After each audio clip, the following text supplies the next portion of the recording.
It's Thursday, September 18th. Today, getting on board the Winnipeg Police Service's new initiative to crack down on increasing violence on city buses.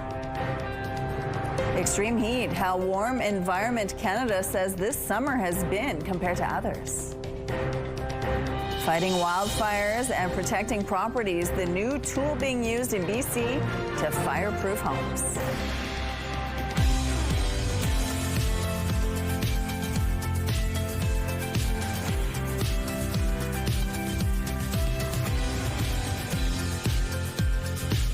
Good morning, Manitoba. Welcome to Your Morning Winnipeg. Thank you so much for being with us this morning. We have a lot in the next 3 hours. Ainsley is going to be talking with Coats for Kids. It's hard to believe, but yeah, they're kicking off their campaign to get those jackets for kids, boots, scarves, mitts, whatever you have it, ski pants even. It's hard to believe, Terry, that that's happening because it certainly doesn't feel like winter is around. Although we're already seeing like the changing leaves, right? Yes. You know, we've felt that chill in the air the last couple of mornings, and yeah, it's that time. I mean, right, we get into like back to school and we're just in that mad rush of like, oh, September, but then all of a sudden you realize what happens right after that. It gets cold. The snow is on the way. What's the weather going to be like today? No snow. I promise you that. Not for today anyway. Let's take a look. All right, 14 degrees, and again, yes, waking up in darkness. Couple minutes later is when the sun will rise. Yesterday it was 7:07. Today it's 7:09. 14 degrees is where we kick off the morning with a northeast wind, 12 kilometers per hour. The pressure is rising and the humidity sitting at 84%. Heavier clouds, and you're certainly going to notice them throughout the day today. You can take a look at the satellite image, and that's pretty much all we're seeing at this time. Any of the precipitation is south of that international line, so we're not necessarily going to be getting any rain today, although there is still that slim chance. With the dense clouds, the possibility is there. Although these clouds will actually be clearing out of parts of northern Manitoba, so you may see increasing amounts of sunshine. There you can see anybody lives right along that very southern border. You may see a little bit of precipitation rolling through, and then up into the southwest for later on today. I'm not sure that we're going to be seeing any today, but even if we don't, we will by tomorrow. Over the next few days, the heavier clouds will stick around, and there will be that off and on precipitation. Getting a little bit heavier through Friday. Here you can see what I'm talking about later on into the afternoon and continuing on into the evening Friday. Some steadier, heavier rain will be developing. And then that could take us right into Saturday morning. Maybe by Saturday afternoon, we're starting to see a little bit more sunshine as that system tapers off and the clouds begin to break up a little bit. Then we've got not just sunshine, but those temperatures ramping back up again, while the next few days will actually be around 17 degrees, which is normal for this time of year. It will be warming up once we're looking toward the end of the weekend and continuing well into next week. Thank you, Terry. Winnipeg police officers are getting on board Winnipeg transit buses. Officers will also start patrolling stops, shelters, and stations. This new initiative comes as drivers and riders deal with an increase in violent crime. CTV's Jeff Keel explains. Chris Gray walks with his 2-year-old everywhere. He won't take the bus. Because of safety concerns, especially for Winnipeggers, and with people getting stabbed on the bus, bear sprayed. To make transit safer, he'd like to see police officers ride the bus. I think they should do it, yeah, especially if there are little guys going on buses and girls. It seems he'll get his wish. The Winnipeg Police Service says officers have started patrolling on buses.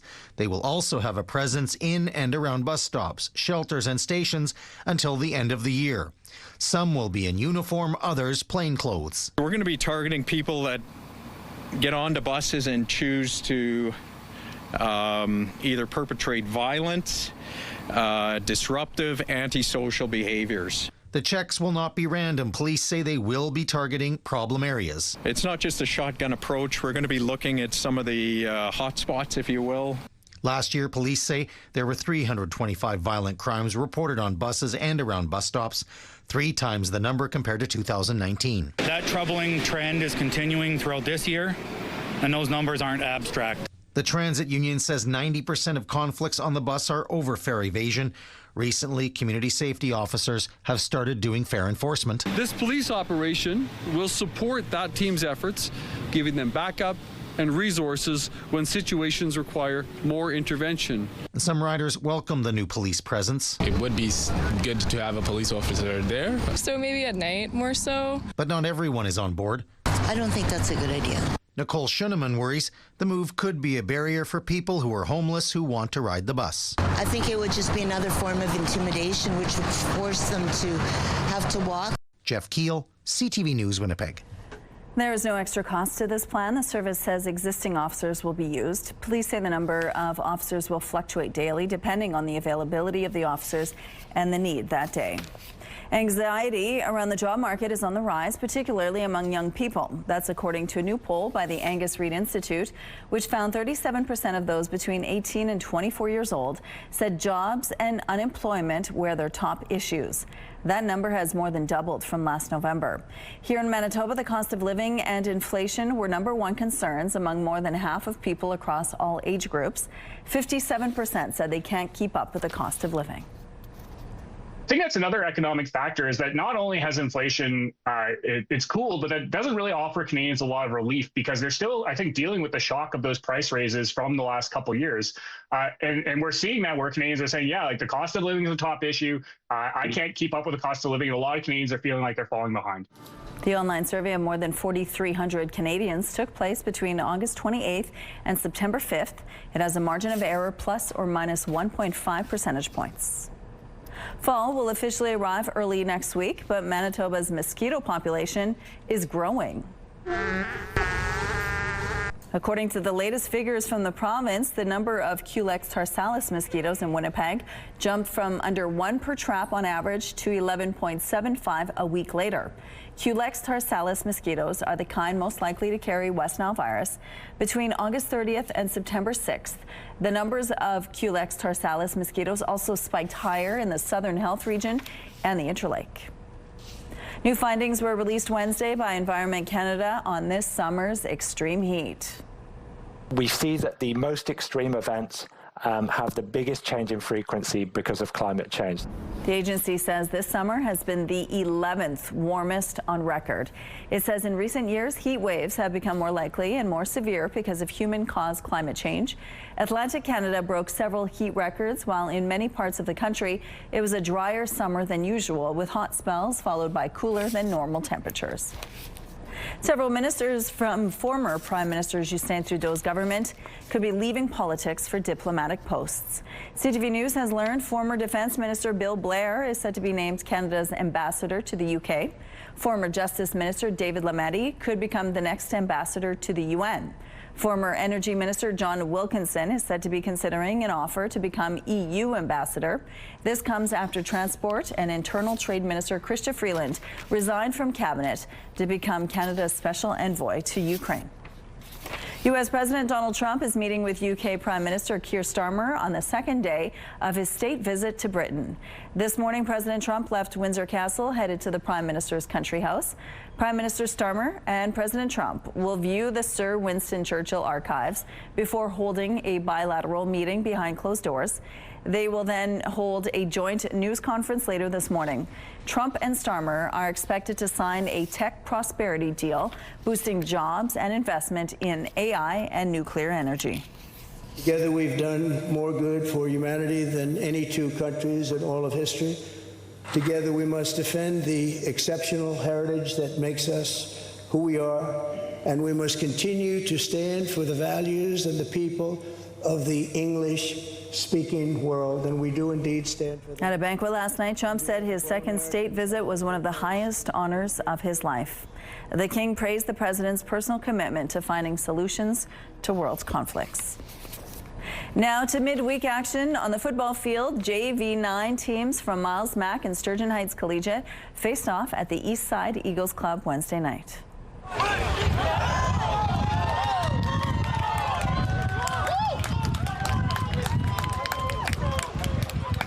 That touchdown helped the Buckeyes take a commanding win with a score of 47-20 over Sturgeon Heights. Also in the field last night in an all-Brandon matchup, Crocus Plains' JV9 team winning 30-19 over Vincent Massey High School. In JV 12, Vincent Massey Collegiate won by a hair against St. Paul's High School 28-27, and Oak Park High School scored a decisive 51-12 victory over Dakota Collegiate. And here's a look at what's happening now in traffic along Kenaston Boulevard. It looks like it's a smooth drive so far this morning. If you have any traffic tips or updates to share, text them to us, please, at 10400. All right, let's go to Ainsley McPhail now, who is live and telling us all about Coats for Kids. Good morning, Ainsley. Sorry, Rochelle, I just started talking. How exciting. Coats for Kids is the kickoff. 35 years they've been doing it, and last year they saw 6,000 coats distributed along with scarves, hats, boots, and mitts. Now, today is the official kickoff, and you can drop off those items at various locations, including fire stations, Access Storage, AMJ Campbell, and YMCA.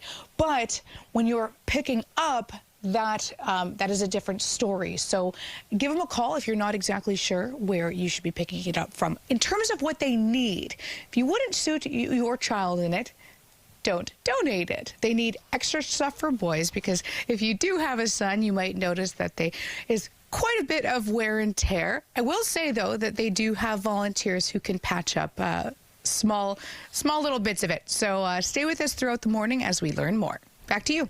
Thank you, Ainsley. All right, let's go to the rooftop now with our Terry, and you don't really need a coat this morning.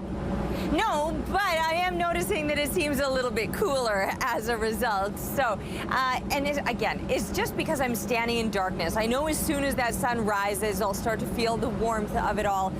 But for these early morning hours, if you're getting out at this time, although I think for most people, just relax, wait for the sun to rise. Although how much longer can we say that for? Because in a few months' time, I'll say relax, and then you're going to be late for work. The sun will be coming up so late. 7:09 is official sunrise this morning. 13 degrees is where we're sitting right now with a northeast wind, 10 kilometers per hour. The pressure is rising and the humidity sitting at 89%.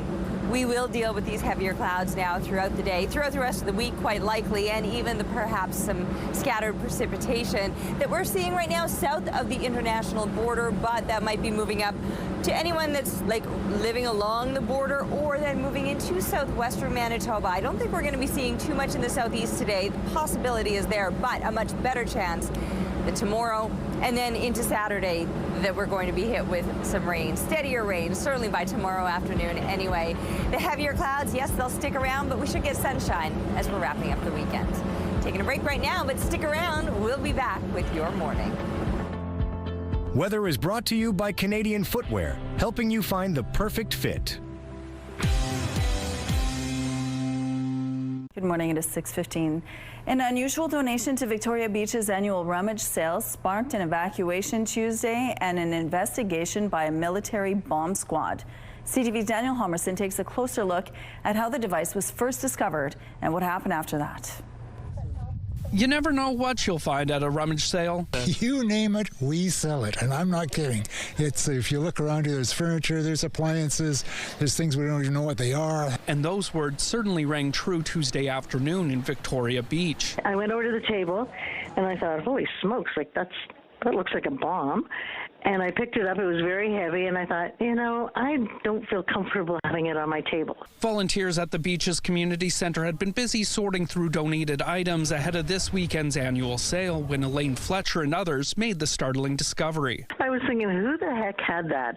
Where would they find it? Fletcher put the object outside and contacted Victoria Beach Police, who evacuated the community center and surrounding area. I'm not a bomb expert, but obviously safety's number one. Police Chief Mike McKinnon says the Canadian Military Explosive Disposal Unit was called in, and they determined the device was a modular practice bomb. 50, 60 years ago, they would drop these bombs in training exercises, and the white smoke would indicate where it's at. A spokesperson for 17 Wing says the unit removed the bomb and will deal with it in a safe manner. Chief McKinnon says whoever donated the device likely didn't realize it. There's a lot of history out in Victoria Beach and a lot of old cottages and things like that, and I'm sure the person who dropped it off perhaps was in a box packed in the corner. By Wednesday afternoon, preparation for the Rummage sale was back in full swing, though the bomb discovery was still the talk of the town. We didn't even think about it. Like when we were handling it, I didn't think it was going to explode or anything. But the show must go on, and volunteers can't wait for the Rummage sale to begin. We do this every year. It's a lot of work, but it's a lot of fun. Daniel Halmerson, CTV News, Victoria Beach. The Rummage sale runs Friday to Sunday at the Beaches Community Centre. More information can be found online. The province is warning of another potential measles exposure, this time at a Winnipeg hospital. The advisory applies to anyone who is at St. Boniface Hospital cafeteria September 12th. That's last Friday between noon and 2:30 p.m. Anyone who was there during that time is encouraged to check their immunization records and monitor for symptoms for the next 3 weeks. Winnipeg police have identified a suspect in multiple purse snatching incidents, and now they need your help finding him. Police are looking for 48-year-old Ryan William Allingham. It's in connection to 5 separate purse snatching incidents in the Polo Park and Crestview neighborhoods, 4 of which happened on August 20th. Police say the majority of the victims were elderly. A man approached them from behind, grabbed their purse, and left the area. In one incident, the victim held onto her purse and fell, breaking her wrist. Investigators believe Ryan William Allingham is currently in the Winnipeg area. Anyone with information is asked to contact the Major Crimes Unit or Crime Stoppers. Montreal police have cracked a cold case involving a teen who was murdered 17 years ago. The murderer was Jacques Bolduc. In 2008, the body of Catherine Davio was found when police investigated a house fire. There was DNA found at the scene. Investigators were unable to match it until they got a hit tied to a sample from a relative of Jacques Bolduc. He was a career criminal who died in prison 4 years ago. Police now say Davio placed an online ad to sell her car, and it was Bolduc who answered. Davio's family has been told the case is now considered closed. ABC says it's taking Jimmy Kimmel Live off the air indefinitely after the host claimed on Monday's show that Charlie Kirk's alleged killer might have been a pro-Trump Republican. The announcement came after Nexstar, a major operator of ABC-affiliated stations, said it would not broadcast the show for the foreseeable future. And as the Federal Communications Commission Chair Brendan Carr told a right-wing podcaster that his government agency would move to revoke ABC affiliate licenses as a way to force the network to punish Kimmel. Carr also urged local broadcasters to stop airing the show on ABC. Canada's women's rugby team is gearing up for their World Cup semi-final showdown against New Zealand Friday, and a Manitoban will be helping lead the charge. So Rachel Malcolm doing well at the bottom to sack that. Realizing the danger to Tosi. That's Emily Tatosi of Souris. This is her second World Cup appearance. Canada entered the tournament number 4 in the world, but has since climbed to number 2 after a string of wins. It's facing the number 3 ranked and defending champions New Zealand Friday for a shot at the final. Tatosi says her team stands a real shot of going all the way and is thankful for all the support she's received from people back home. I'm so thankful people do reach out, even if I haven't played with them for 10 years, 12 years. I think that just shows how special of a game it is, and I am really thankful for that, because it just does go to show that the community is there and the community is vibrant. Even if people aren't playing anymore, like, you still are always a part of it. You can catch Friday's semifinal matchup at 1 p.m. on TSN. Some road closures to remind you about this morning. Waterworks is expected to start on King and Princess Streets between Alexander and Henry. One lane will remain open on both streets, but some turns in the area will be prohibited. Cambridge Street is completely closed between Grant and Fleet Avenues. If you have any other traffic tips or updates to share, text them to us at 10400. It's dark out there as we're looking now through the Bath Fitter Live Eye. Bath Fitter, your bath and shower experts for more than 40 years. At 7:09, it'll start to look a little bit brighter. Well, actually, in advance of 7:09. That's technically when the sun begins to rise, but we'll get a bit of that day glow before that happens. However, that day glow will be somewhat dampened. not necessarily by showers, just by the clouds. They're on the heavier side this morning. Taking a look around the province at the temperatures that we're seeing, and we're still above seasonal. Normal lows would be about 6 degrees, so you can, or 5 now, I think. You can see that everybody is well above that, into the double digits to kick off your morning. Northern Manitoba, a little bit cooler yet. You're seeing plenty of single digits up into the northeast. Island Lake isn't registering a temperature at this time, but that's a them problem, not an us problem. Hopefully they get their weather station fixed up in the area. Here's a look at the extra clouds that we're waking up to this morning. Not necessarily through northern Manitoba. You'll enjoy plenty of sunshine today, but here in the south, we've got some heavier clouds that'll stick around, and for some places, even the possibility of some showers. I don't think we're going to see much in the way of showers here in Winnipeg necessarily, but it is going to be a little bit cooler than it's been, getting up to 17 degrees by midday and holding steady with that temperature through the afternoon by the time kids are coming home from school. 17 is in fact a normal daytime high, so right where you would expect to be for this time of year. Heavier clouds for today. That precipitation could be moving through. Some places we'll see it today in the southwest. If not overnight, then throughout tomorrow we certainly will, and lingering into Saturday as well. From there, increasing amounts of sunshine as we're wrapping up the weekend, and it comes with increasing temperatures as well. And this little hawk guarding its meal, giving us a little bit of a stink eye to back off. Thanks to Alan for the photo. And keep the pictures coming, please, to Winnipeg Weather at CTV.ca. We're taking a break right now, but we'll be back with your morning.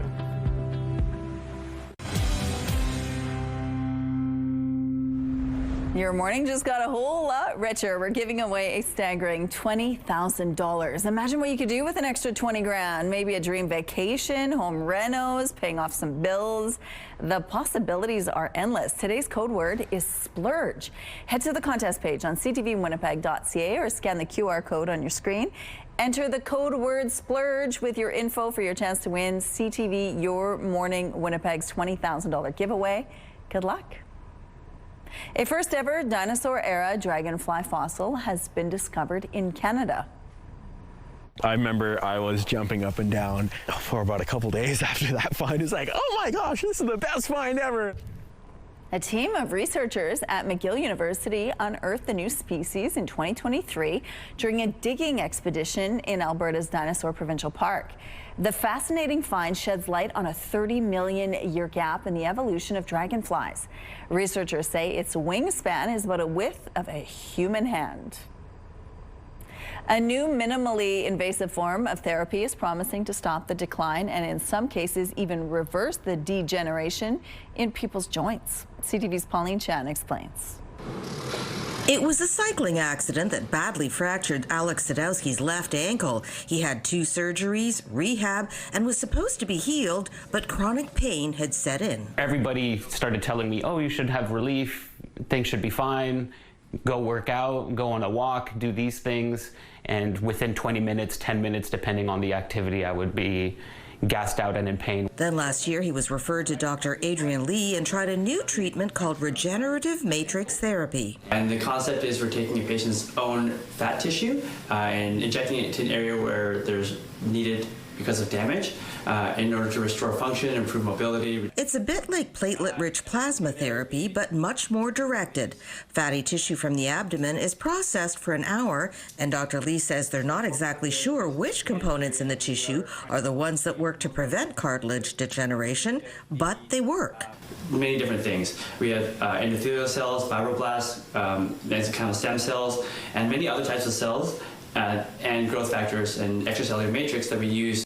The treatment can be used on shoulders, ankles, hips, and especially on knees. The best candidates for regenerative matrix therapy tend to be patients who have moderate osteoarthritis, but are otherwise active and want to stay active. At one time, these movements would have been excruciating for Alex. Now he has full mobility in his ankle. 100% is tough to gauge after being in chronic pain for so long, but I will definitely say I've never felt this level of freedom since before the accident. The procedure is not covered by OHIP and can cost several $1,000s per injection.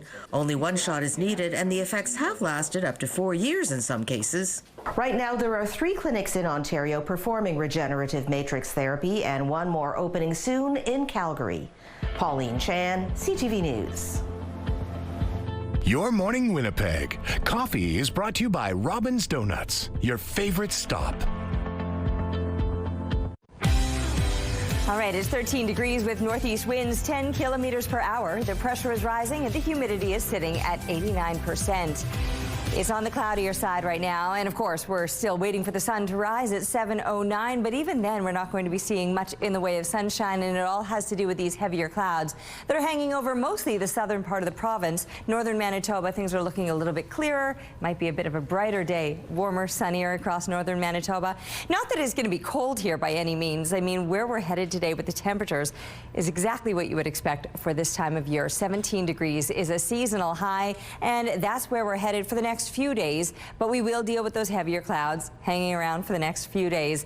The possibility is there are some scattered showers. I think they're more likely to fall in areas off to the west of us through southwestern Manitoba, but then see that possibility of showers kind of increasing a little bit in the overnight hours. 14 degrees and even more rain is expected tomorrow. A heavier, steadier rain with still the seasonal temps and the heavier clouds. Those will be lasting right into Saturday as well. And Saturday we might still see the last bit of that precipitation and then clearing out later on into the day. From there, it does look clearer and warmer as we're wrapping up the weekend and continuing on through next week. We've got some well above seasonal temperatures on tap. Winnipeg City Councillors want to curb what they call nuisance demonstrations at places like schools, churches, and hospitals. But it's raising concerns from some in the community who say it's a step too far. CTV's Danton Unger explains.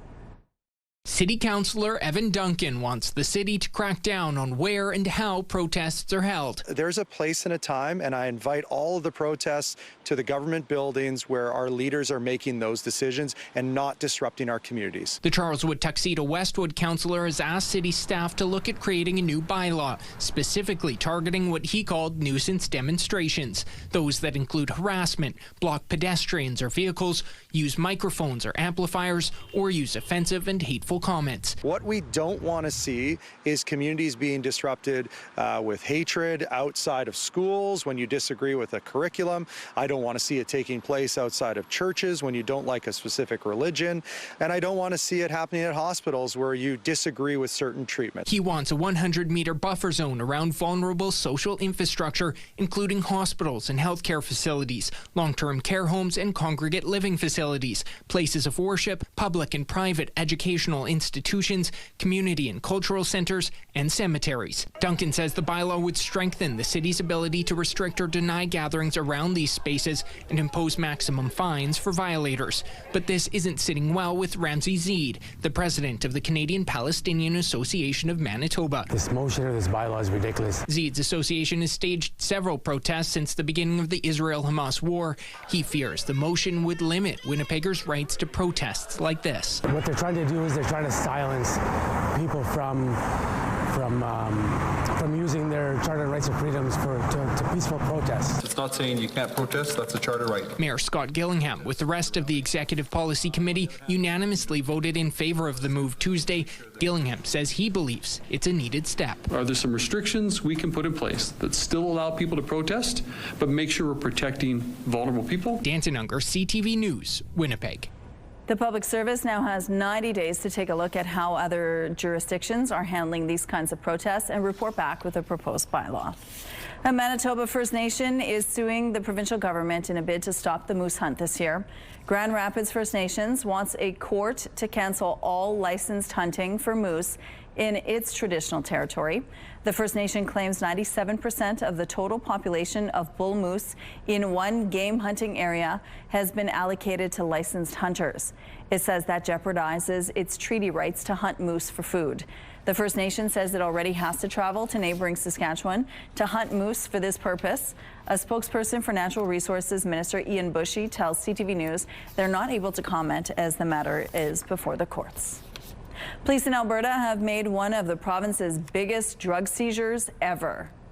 We are talking about a multinational criminal organization, a business built on importing drugs and violence into our communities. $15 million worth of cocaine was seized as part of Project Cerebus.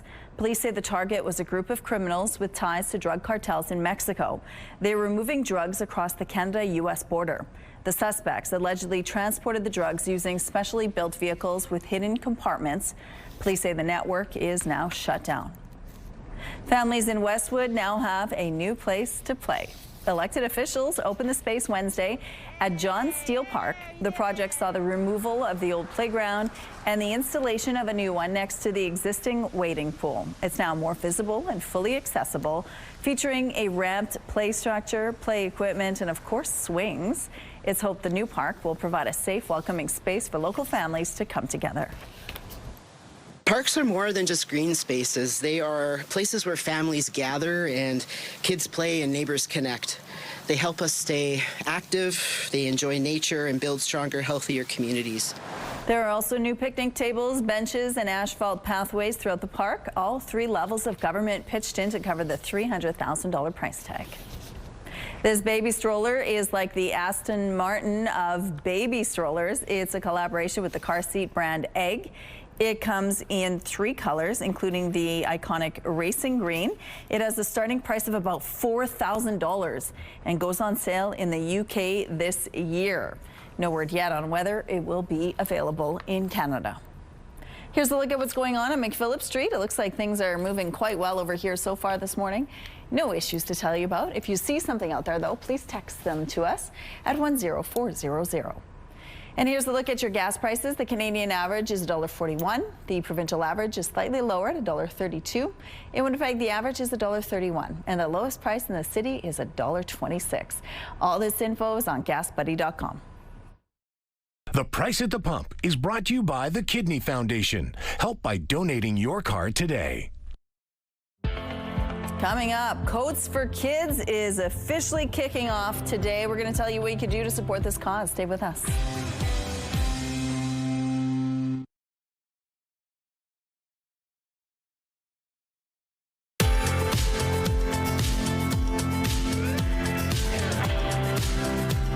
Weather is brought to you by Garage Masters, your complete garage specialists.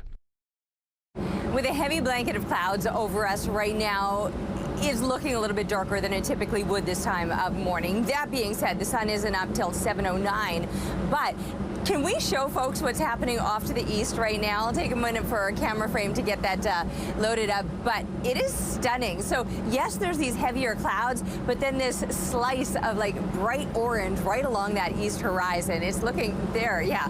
So you can see the heavier clouds up high above, and so as soon as that sun rises too high, we're gonna lose out on all of that, and it's just gonna be overcast and cloudy. But for the time being, it's looking pretty cool. 7:09, as I mentioned, will be that sunrise. Not that we're going to be seeing it here in the south, but many places across northern Manitoba certainly will, especially the northeast. Things will be a little bit brighter there. Northwestern Manitoba, perhaps some heavier clouds, and then all across southern Manitoba, heavier clouds. Some places, especially the closer that you are to the southern border, may even see some scattered precipitation. And while the temperatures might be a little bit cooler than yesterday, we are headed to a seasonal high of 17 degrees.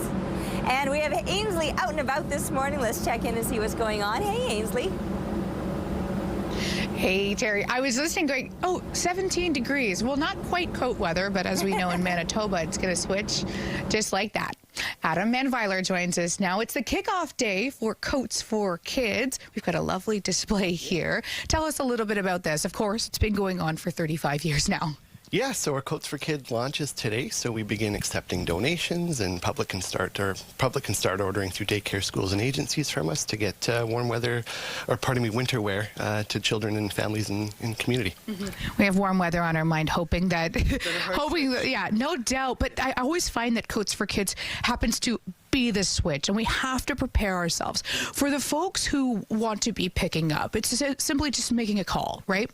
To pick up, yes. Yeah, so we would have them go to a daycare school or agency, and then they would order through that. If they're having any issues with that, they're welcome to give us a call or jump on our website at coatsforkids.ca. Yeah. And when it comes to the actual donating, people might be scouring their closets. What are some really good ideas for what's the need right now? Yeah, so we've got a little display here, but what we're looking for and what we need often is sort of winterproof mitts or waterproof mitts, not winterproof mitts, waterproof mitts, boys ski pants, sort of the grade 3 to grade 8 age. We run out of those. those really quick because they burn the holes through the knees. Men's jackets. We really do need everything, but those would be some of the highlights for sure. Yeah. And when we talk about the need, it's because of community, right? We're helping so many Manitobans. Talk about what it means for these families. So when we think about children going to school, we don't want any barriers. So even a parent going to work need warm weather, or winter clothing. So what we want is to have every child have access to this winter wear so they can play in the snow, go to school safely, and just go to school comfortably. Is there anything else you want people to know about drop-off, pickup, etc.? Yeah, so we've got around 30 donation sites across the city through Access Storage, Winnipeg Fire Paramedic Service, AMJ Campbell, and Toys R Us locations. Scattered all across town. You can hit our website again, coatsforkids.ca, with the full list. Thank you so much, and we're going to have more conversations throughout the morning. Stay with us.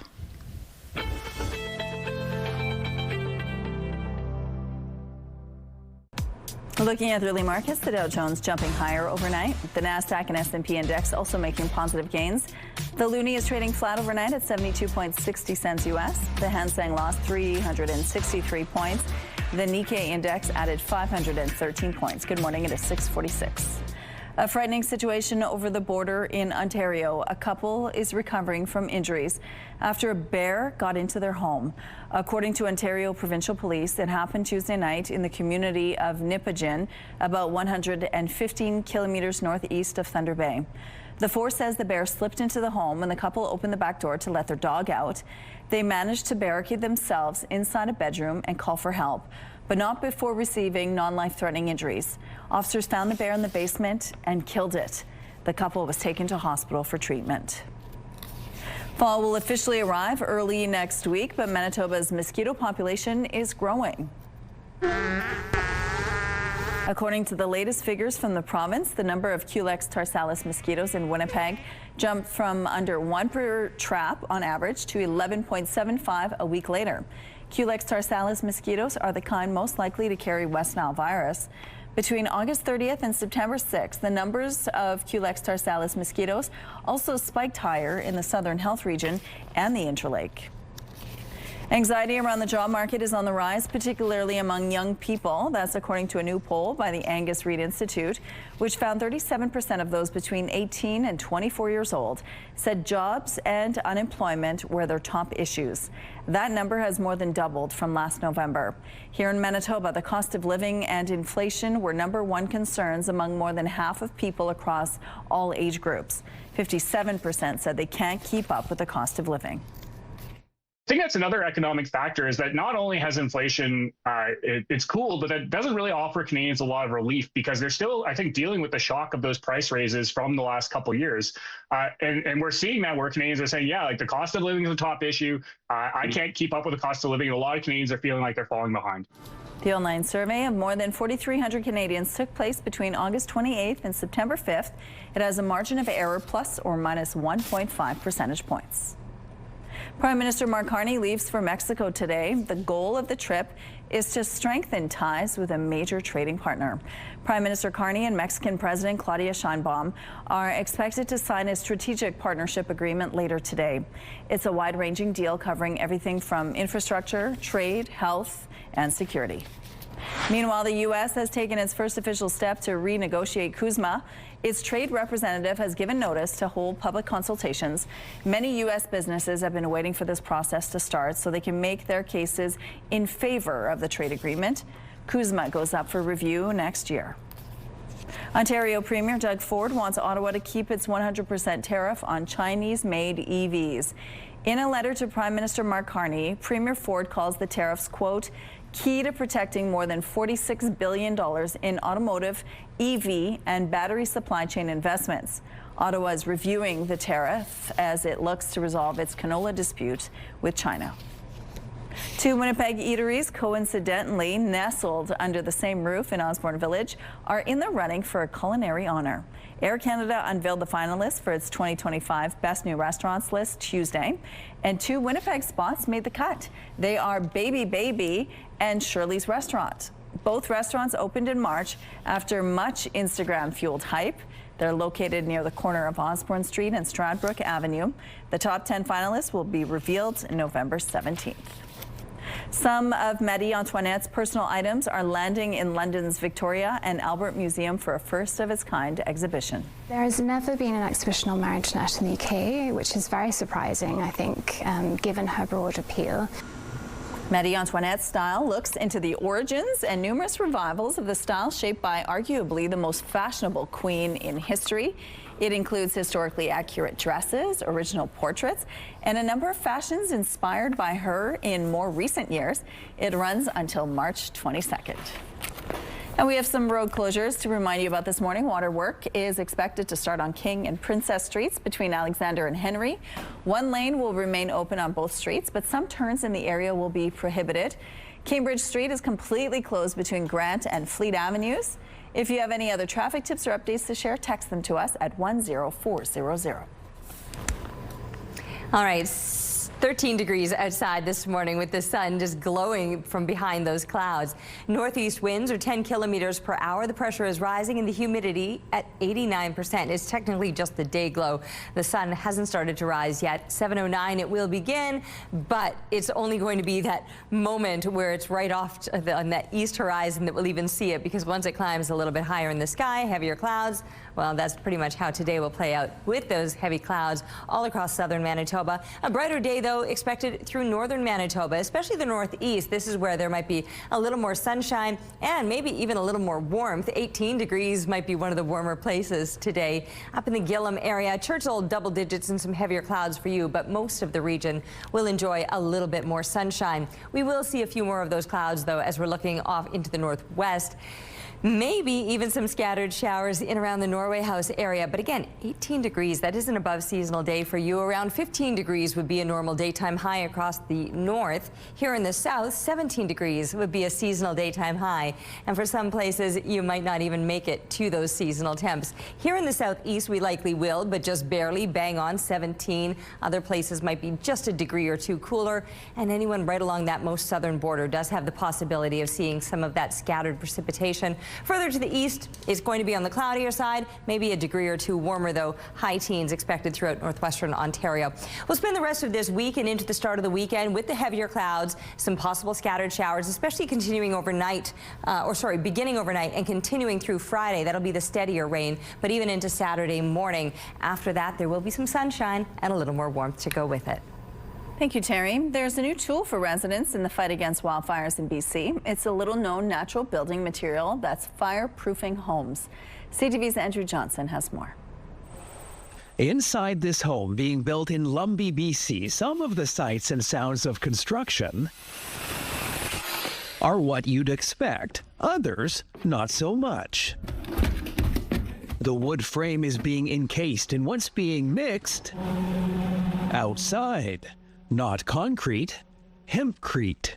This first originated out of Europe. They've been building with hempcrete for generations.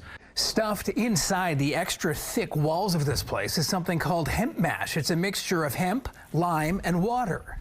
It replaces drywall and insulation. On the outside of the house, a coating that acts as armor in the event of a wildfire. As you can see, we're shooting a very hot flame at this. He says the lime material can endure flames for more than 2 hours, part of a fire-resistant shell that also includes a metal roof and metal-clad windows. When a wildfire happens to pass through this property, it has a very good chance of surviving. The owner, Kathy Haslett, figures she's paying about a 15% premium over standard construction and thinks it's worth every penny. What are you saving? You're saving a ton. If a fire comes through, it doesn't burn. You're not losing your home and everything in it. The hempcrete also absorbs a significant amount of carbon and is expected to last 100 years. It's most commonly used in Europe. The designer of this home says the biggest obstacle in Canada is awareness. If people don't know that it's an option, they can't choose it. What I love about it so much is that it's a material that is healthy for both people and planet. Kathy's hoping to move into this place before Christmas, and the builders hope this is just the beginning of big demand for hempcrete in a region where the threat of wildfires is a yearly reality. Andrew Johnson, CTV News, Lumbee, BC. Right now, many shoppers are going out of their way to buy Canadian, even if prices on those products are slightly higher. But some major grocery stores are being accused of so-called maple washing, meaning they're claiming some products are Canadian when they're not. CTV's Pat Foran explains. You see them all over grocery store aisles and shelves, maple leaves, made in Canada labels, or signage urging you to buy Canadian. Dave, a Toronto shopper who asked us to hide his identity as he searches for misleading advertising, just noticed 2 questionable products. We saw that a bag of onions were mislabeled and the green beans were also mislabeled. Dave found green beans for sale marked as a product of Canada, but on closer inspection on the bag it says product of Guatemala. In another case, he saw a bag of red onions for sale, also sold as a product of Canada. Not the case. On the bag, it says product of Egypt. We've seen many cases where the maple leaf was used to inflate prices, and frankly, a lot of products were labeled in a way that it was actually quite misleading. Following complaints, a Quebec law firm has filed a class action lawsuit against major grocery chains, including Provigo, Sobeys, Metro, and Walmart. This is actually false representation or false advertising. Lawyer Joey Zucron says grocers are using false advertising to take advantage of consumers who want to support Canadian products. The only conclusion is that it's to make profit and it's to take advantage of vulnerable consumers who are at a disadvantage vis-a-vis the information that the grocer has. The class action seeks compensation for customers. Sylvain Charlebois says earlier in the year there was labeling confusion and adjustments required time, but he says by now mislabeling should be considered unacceptable. There's just zero tolerance for this now. Dave says he plans to keep looking for maple washing errors because he wants to support Canadian producers. We personally want to support these local Canadian farmers. I want to make sure that the product I'm getting is actually from Canada. The class action has been filed, but has not yet been authorized in court. Pat Foran, CTV News. We're going to take a break here. We'll be back after this with Your Morning Winnipeg.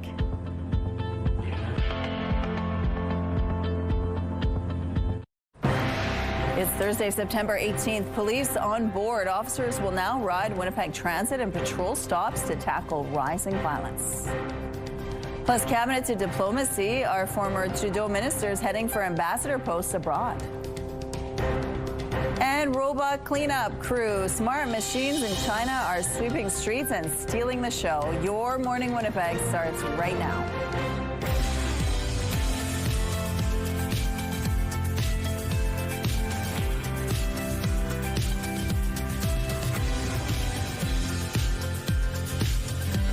Good morning. Thank you so much for joining us here on Your Morning Winnipeg. We, at 7:52, we're going to tell you about a brand new book in our Community Connection. It's all geared to help educators teach the Indigenous perspectives to kids from K to 12 and beyond, really. So we're going to introduce you to the author of the book. It's called Renewal, and then also the weather. It was beautiful last night. It really was. How was your drive in? Were you dealing with any fog this morning? Not at all again. Okay. It's back.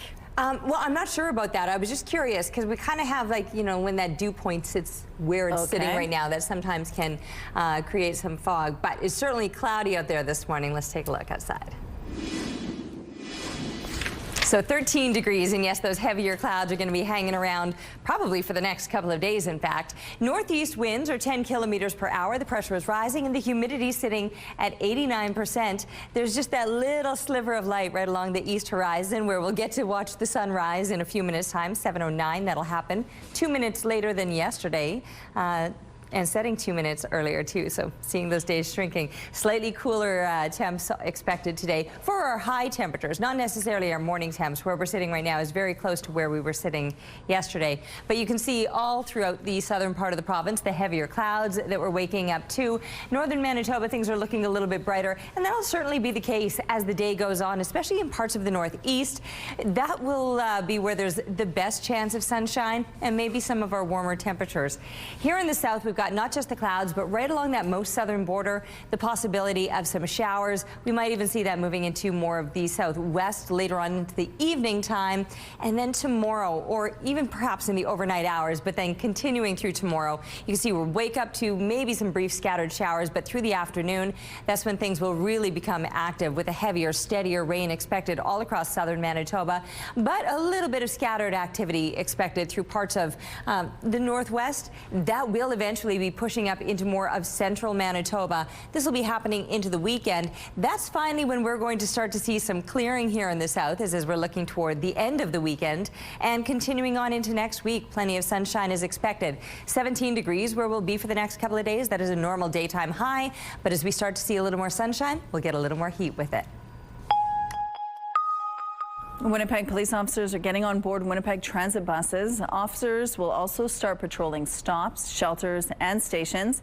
This new initiative comes as drivers and riders deal with an increase in violent crime. CTV's Jeff Keel explains. Chris Gray walks with his 2-year-old everywhere. He won't take the bus. Because of safety concerns, especially for Winnipeggers, and with people getting stabbed on the bus, bear sprayed. To make transit safer, he'd like to see police officers ride the bus. I think they should do it. Yeah, especially if there are little guys going on buses and girls. It seems he'll get his wish. The Winnipeg Police Service says officers have started patrolling on buses. They will also have a presence in and around bus stops, shelters, and stations until the end of the year. Some will be in uniform, others plain clothes. We're going to be targeting people that get onto buses and choose to either perpetrate violent, disruptive, antisocial behaviors. The checks will not be random. Police say they will be targeting problem areas. It's not just a shotgun approach. We're going to be looking at some of the hot spots, if you will. Last year, police say there were 325 violent crimes reported on buses and around bus stops, 3 times the number compared to 2019. That troubling trend is continuing throughout this year, and those numbers aren't abstract. The transit union says 90% of conflicts on the bus are over fare evasion. Recently, community safety officers have started doing fare enforcement. This police operation will support that team's efforts, giving them backup and resources when situations require more intervention. Some riders welcome the new police presence. It would be good to have a police officer there. So maybe at night more so. But not everyone is on board. I don't think that's a good idea. Nicole Schuneman worries the move could be a barrier for people who are homeless who want to ride the bus. I think it would just be another form of intimidation, which would force them to have to walk. Jeff Keel, CTV News, Winnipeg. There is no extra cost to this plan. The service says existing officers will be used.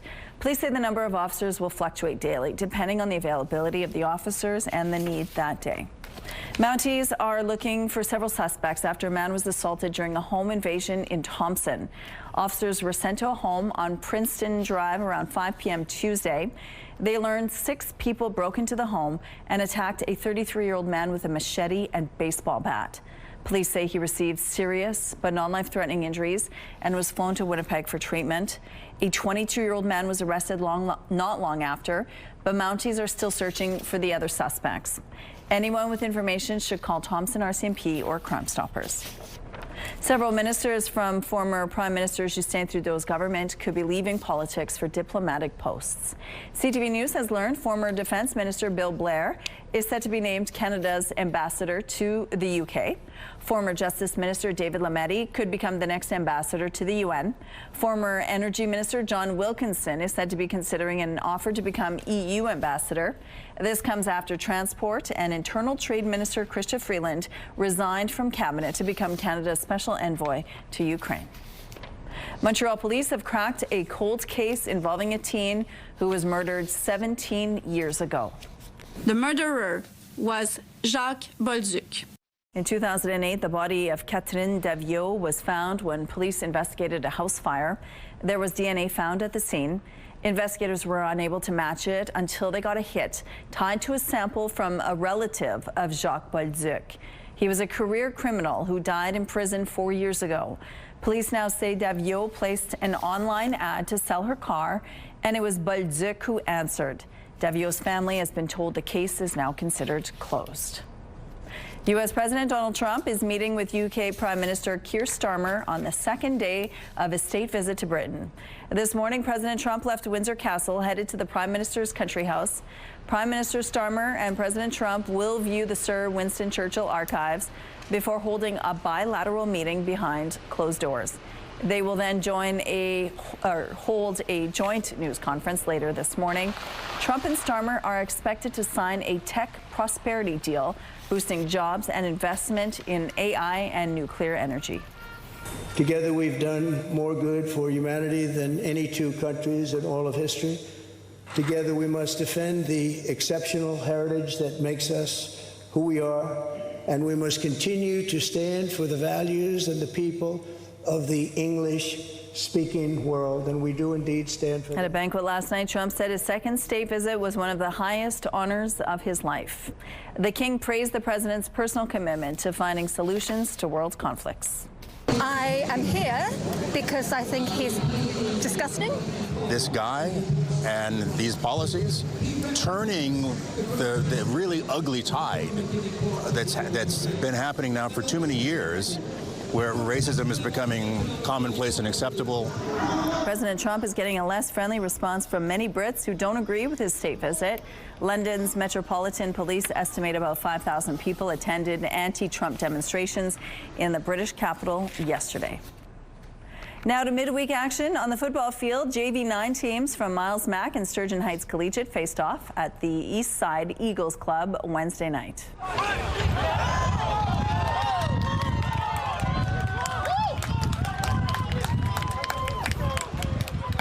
That touchdown helped the Buckeyes take a commanding win with a score of 47-20 over Sturgeon Heights. Also on the field last night in an all-Brandon matchup, Crocus Plains JV9 team winning 30-19 over Vincent Massey High School. In JV12, Vincent Massey Collegiate won by a hair against St. Paul's High School, 28-27, and Oak Park High School scored a decisive 51-12 victory over Dakota Collegiate. China is showing off new innovative smart cleaning robots. Some cities are rolling out these unmanned cleaning robots. They operate on preset routes and automatically pick up and clean up garbage. Operators say they can also reach areas that are difficult for human cleaners to get to.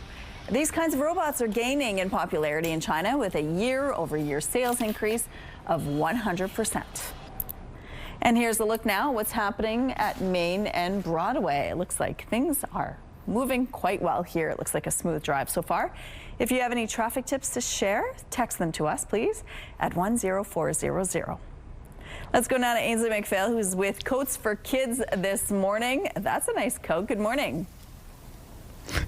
Well, I wanted to ask you, do you think that this is an appropriate coat for a child to wear outside? It might not be warm enough. No, definitely not. And in all seriousness, it's all part of the messaging here with Coats for Kids that while there are many agencies that will take different types of donations, they've even received a swimsuit here at Coats for Kids. This is for warm outerwear. So if you wouldn't put it on your niece or your nephew or your child, don't donate it to Coats for Kids. Nothing like this, guys. Nothing like this. But what they are looking for is hats, mitts, scarves, waterproof mittens as well, boots for the young boys in your life. If you have a pair of snow pants that aren't too damaged from last winter and they don't fit into them anymore, it's a great time to check the closet. They're taking donations until January. If you want to pick up some items and you are in need, give them a call because your neighborhood, they will have an answer for that. So coming up throughout the morning, we're learning about the need. They're in their 35th year. Wow. It takes a lot of volunteers to put this together. So it's such a great time to have this in our community. Yes. I look like a piano player for a cruise ship. Yes, you do. Absolutely. Well, thank you, Ainsley.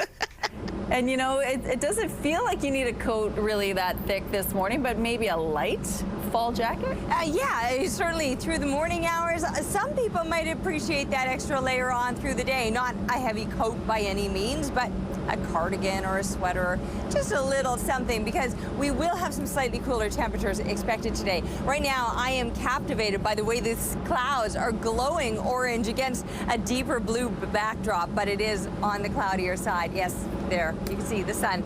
Oh, I guess it's sunrise time, right? 7:09, I mentioned. So we're now finally starting to see that. 13 degrees, northeast winds, 15 clicks, the pressure rising and the humidity sitting at 89%. So now enjoy that little bit of sunshine right along the horizon, because as it climbs a little bit higher in the sky, it's going to find itself tucked behind the heavier clouds that are hanging around and will over the next few days. Southern Manitoba, mainly cloudy conditions. Some places further south and then to the west of us may even see some scattered showers today. Where it's going to be the sunniest or the brightest will be parts of the northeast, northwestern Manitoba. You might get a glimmer or two of sunshine, but probably some heavier clouds expected for you as well. Temperatures are back to what you would expect for this time of year, climbing to a seasonal high of 17 degrees. That's where we'll be again for tomorrow, with a even better chance of some rain moving in, especially into the afternoon. It becomes a little bit heavier and steadier, and lingering into Saturday as well with the heavier clouds. But later on into the weekend, the sun starts to shine for us, and that's when we'll finally see those temperatures on the rise again. Weather is brought to you by Mr. Lube Plus Tires. Same-day oil and tire changes. Thank you, Terry. It's time now for our question of the day. The Thin Air Festival starts on Saturday. We want to know, what book have you not been able to put down? You can text your answer along with your name to 10400. Make sure to follow the automated instructions so we can feature your response. We're going to take a break here. Look at that beautiful glow at Esplanade Riel. We'll be back after this.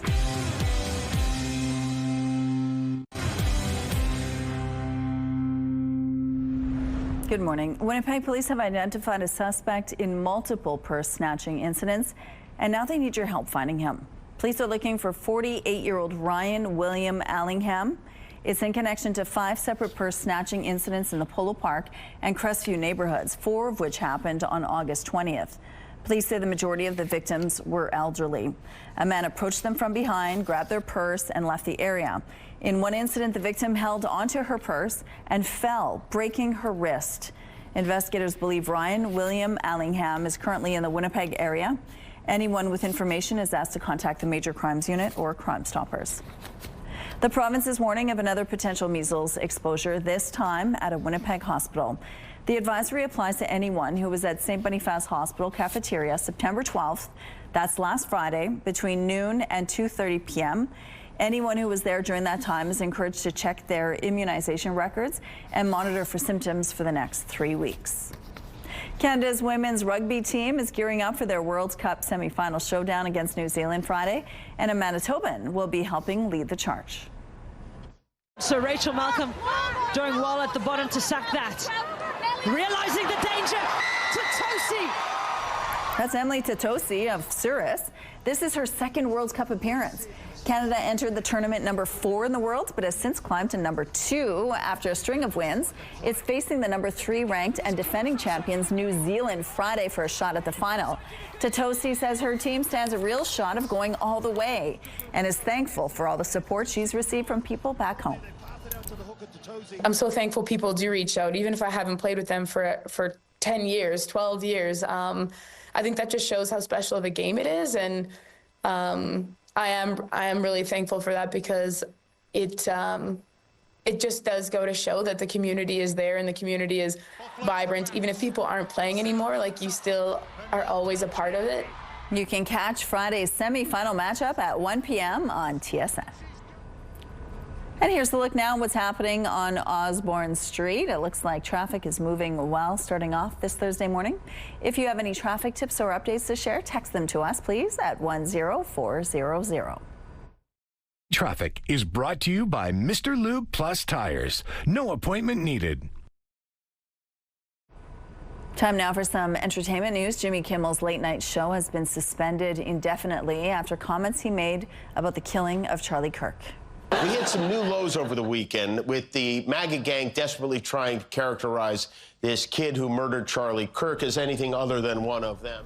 Well, that was audio from the Jimmy Kimmel's Monday Night Monologue. The decision to suspend the show came after it was announced that 32 ABC affiliates would preempt Jimmy Kimmel Live. U.S. President Donald Trump posted on Truth Social, writing, "Congratulations to ABC for finally having the courage to do what had to be done." The band Queen has always had a show that's out of this world, and soon that will quite literally be true. The Manitoba Museum is bringing a special show to their planetarium called Queen Heaven.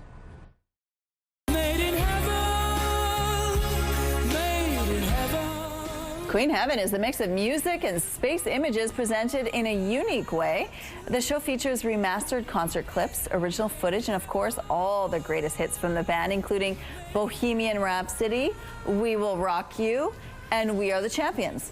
Queen Heaven is playing at the Manitoba Museum Planetarium beginning Saturday, October 11th. Disney is ready to rock once more. Rock! So good to be back. Disney has confirmed plans for a third Camp Rock movie. The sequel will be executively produced by the stars of the original, the Jonas Brothers and Demi Lovato. The brothers will also guest star alongside a new cast. The first two Camp Rock movies came out in 2008 and 2010, and production for the third is now underway in Vancouver. Your primetime lineup kicks off at 6 with some NFL football. The Miami Dolphins head to Buffalo to take on the Bills. And at 10, catch back-to-back episodes of Children Ruin Everything. It's all right here tonight on CTV.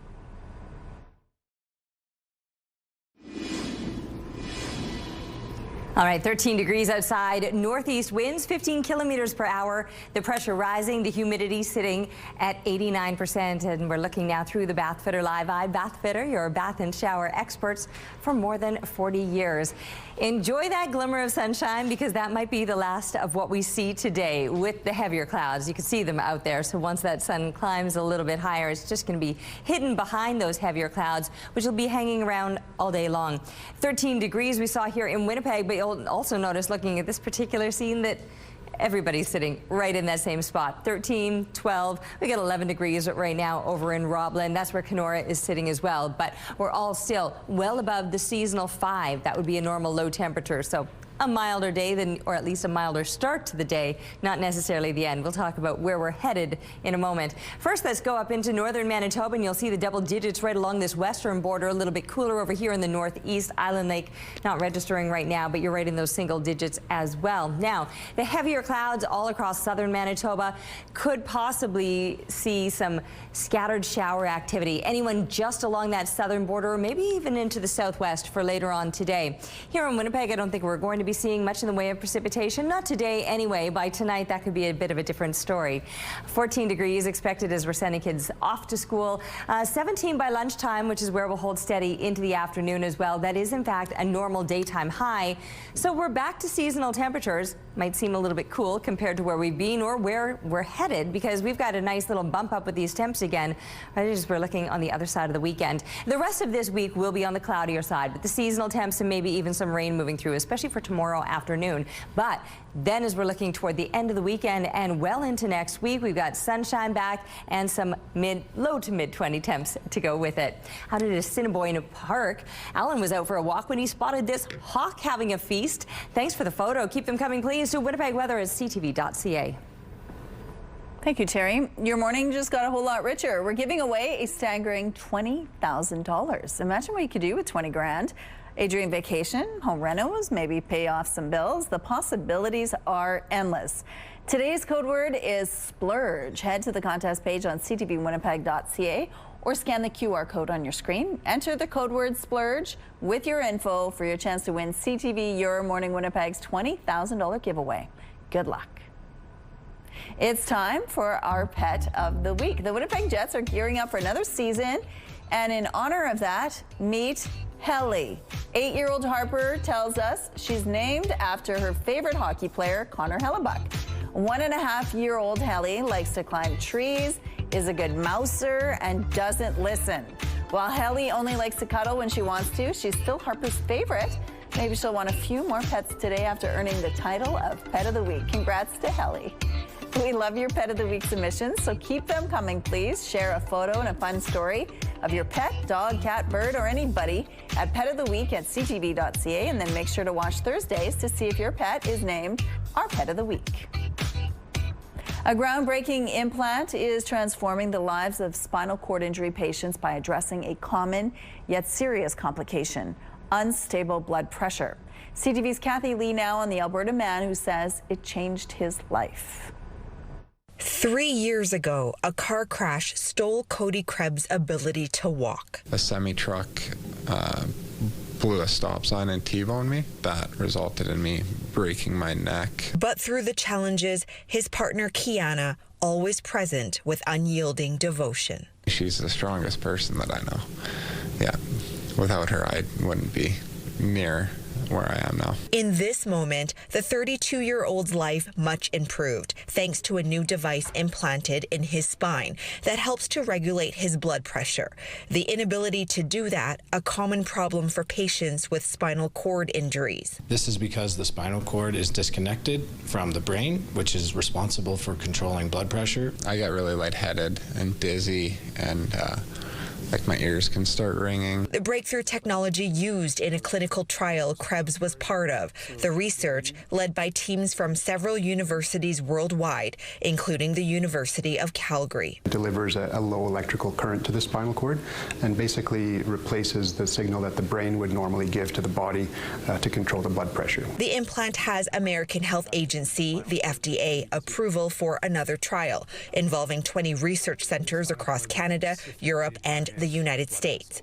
For Krebs, it's been life-changing. It's helped me kind of get back into work and stuff too, because I'm not exhausted all the time. With more energy, that means he can start to focus on figuring out life again. Take it day by day, I guess. With his biggest support by his side. Kathy Lee, CTV News, Calgary. Coming up, we're live with Coats for Kids. Their campaign, their winter campaign, is officially kicking off today. We're going to tell you what you can do to support it. Stay with us.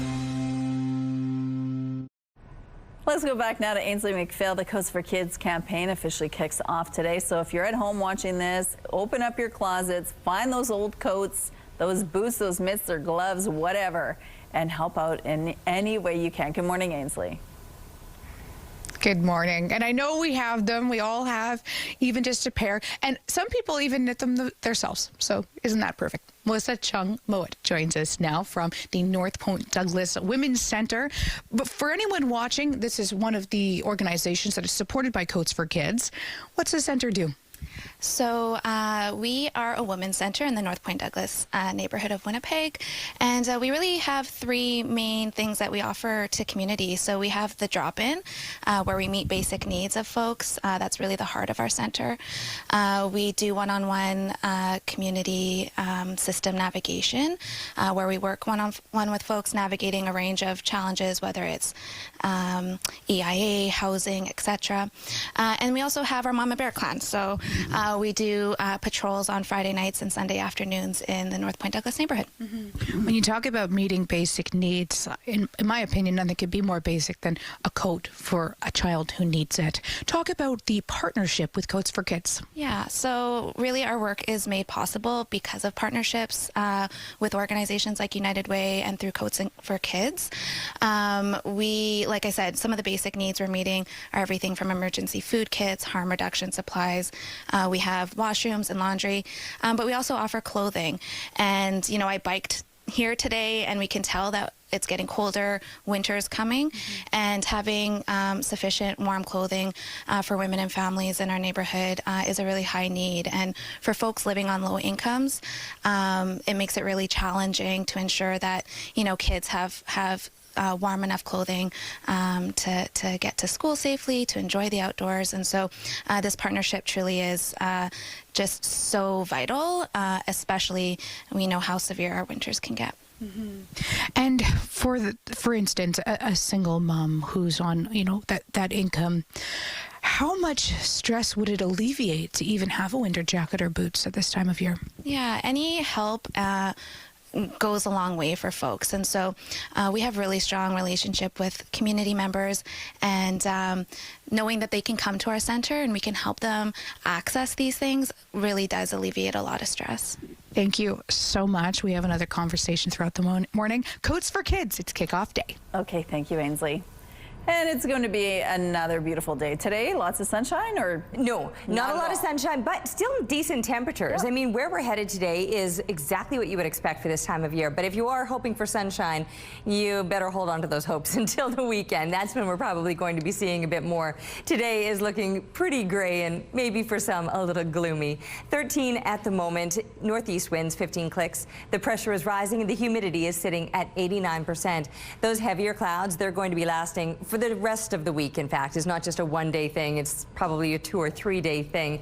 And with the clouds, there's even the possibility of some scattered precipitation right along that most southern border, maybe pushing into parts of the southwest for later today. So that chance is there. I don't think we're going to be seeing that in Winnipeg. Not today anyway. Tonight could be a bit of a different story. 17 degrees though. That is a normal daytime high and exactly where we're headed today. And we'll spend the day with very light winds out of the northeast. Then tonight possibly could start to see a bit of that precipitation as we drop down to 14 degrees. But the winds again still on the lighter side. Even for tomorrow, some light to moderate winds expected. And 17 degrees again. The heavier clouds this time around, though, will bring more precipitation, especially into the afternoon. We might see a bit of drizzly activity in the morning hours, but some steady full-out rain by tomorrow afternoon, and that could even continue into Saturday. But then later into the day, we start to see the sun peeking out, but a lot more sunshine as we're wrapping up the weekend. And not just a lot more sunshine, a lot more heat as well. We'll have those temperatures well above normal as they climb up into the mid-20s by the middle of the week.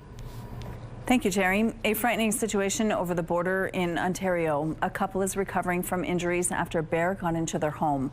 According to Ontario Provincial Police, it happened Tuesday night in the community of Nipawin, about 115 kilometers northeast of Thunder Bay. The force says the bear slipped into the home when the couple opened the back door to let their dog out. They managed to barricade themselves inside a bedroom and call for help, but not before receiving non-life-threatening injuries. Officers found the bear in the basement and killed it. The couple was taken to hospital for treatment. Winnipeg City Councillors want to curb what they call nuisance demonstrations at places like schools, churches, and hospitals. There's a place and a time, and I invite all of the protests to the government buildings where our leaders are making those decisions and not disrupting our communities. Charleswood Tuxedo Westwood Councillor Evan Duncan has asked city staff to look at creating a new bylaw specifically targeting what he called nuisance demonstrations, those that include harassment, block pedestrians or vehicles, use microphones or amplifiers, or use offensive and hateful comments. He wants a 100-meter buffer zone around vulnerable social infrastructure in several environments. Among them would be hospitals and healthcare facilities, places of worship, and educational institutions. Duncan says the bylaw would strengthen the city's ability to restrict or deny gatherings around these spaces and impose maximum fines for violators. But this isn't sitting well with Ramsey Z, the president of the Canadian Palestinian Association of Manitoba. What they're trying to do is they're trying to silence people from using their charter rights and freedoms to peaceful protests. Mayor Scott Gillingham, with the rest of the Executive Policy Committee, unanimously voted in favor of the move Tuesday. The Public Service now has 90 days to take a look at how other jurisdictions are handling these kinds of protests and report back with a proposed bylaw. A Manitoba First Nation is suing the provincial government in a bid to stop the moose hunt this year. Grand Rapids First Nations wants a court to cancel all licensed hunting for moose in its traditional territory. The First Nation claims 97% of the total population of bull moose in one game hunting area has been allocated to licensed hunters. It says that jeopardizes its treaty rights to hunt moose for food. The First Nation says it already has to travel to neighboring Saskatchewan to hunt moose for this purpose. A spokesperson for Natural Resources Minister Ian Bushy tells CTV News they're not able to comment as the matter is before the courts. Canada's interim parliamentary budget officer is raising concerns about government transparency over the budget. At a macro level, what we're looking for, certainly on our side in the budget, is a plan, an economic plan that will demonstrate how the federal government expects to intervene and provide those supports as part of the transition. Jason Jacques says the government's plan to reduce the size of the public service through attrition is highly unlikely to be enough to meet the fiscal targets outlined in the election. Experts warn the federal government will have to make deep cuts to the public service if it hopes to meet its promise to reduce operational spending. But Prime Minister Mark Carney insists the plan is to rely on retirements and resignations. The Liberal election platform had pledged to protect public programs like childcare, dental care, and pharmacare, while also eliminating $15 billion a year by 2028. Nationwide protests are happening across France this morning against government spending cuts. Teachers, health workers, and students are taking part in this day of disruptions. Trains are running at a reduced schedule, and most schools are closed, with students and teachers staying away. Unions want planned spending cuts scrapped and more money invested into government services. 58 people have been arrested so far. A pilot of Spirit Airlines received a bit of a scolding after not immediately responding to a controller's instructions as Air Force One flew nearby. Spirit wings 1300, turn 20 degrees right immediately. Pay attention. I got to talk to you twice every time. Pay attention. Get off the iPad. This was on Tuesday when Air Force One was flying U.S. President Donald Trump to the United Kingdom. The two aircrafts were flying parallel over Long Island, said to be about 13 kilometers apart. Air traffic controller told the Spirit Airlines pilot to turn right, but there was no response after a few attempts. In a statement, Spirit Airlines said the pilot followed procedures, adding safety is always their top priority. Some road closures to remind you about this morning. Water work is expected to start on King and Princess Streets between Alexander and Henry. One lane will remain open on both streets, but some turns in the area will be prohibited. Cambridge Street is completely closed between Grant and Fleet Avenues. If you have any other traffic tips or updates to share, text them to us at 10400. And let's look now at your gas prices. The Canadian average is $1.41. The provincial average is slightly lower at $1.32. In Winnipeg, the average is $1.31. The lowest price in the city, $1.26. All this info is on gasbuddy.com. The Price at the Pump is brought to you by the Kidney Foundation. Help by donating your card today. Right now, it is cloudy and we're sitting at 13 degrees. We'll be back after this break. Your Morning Winnipeg. Coffee is brought to you by Robin's Donuts, your favorite stop. All right, 13 degrees, that's where we're sitting right now. The sun has already tucked itself behind those clouds, and we probably won't be seeing much of it now for the rest of the day or the rest of the week. The northeast winds are light. They're just 15 kilometers per hour. The pressure is rising and the humidity is sitting at 89%. Yes, with those heavier clouds, there's even the possibility that some may see some scattered precipitation right along that very southern border. The possibility is there, and then up into the southwest for maybe later on into the day here across northern Manitoba. That's where the sun is going to be shining the brightest. That's where the temperatures will be climbing the highest too. In fact, places like Gillam could get up to 18 degrees, mid to high teens. Churchill a little bit cooler, 12 degrees for you with some extra clouds. But these values that we're seeing, especially through the northeast, well above seasonal. Now for the northwest, you might have still a few extra clouds hanging around. Some places might see increasing amounts of sun as the clouds begin to clear, and they will eventually start to clear even into the northwest. It'll just take a little bit longer, so most of the day will be spent with those clouds hanging over you into parts of the northwest and certainly much of the southwest, and even the possibility of some scattered precipitation.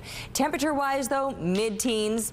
It's a little bit cooler than seasonal. 17 is actually a normal daytime high. That's likely where we're headed here in Winnipeg today.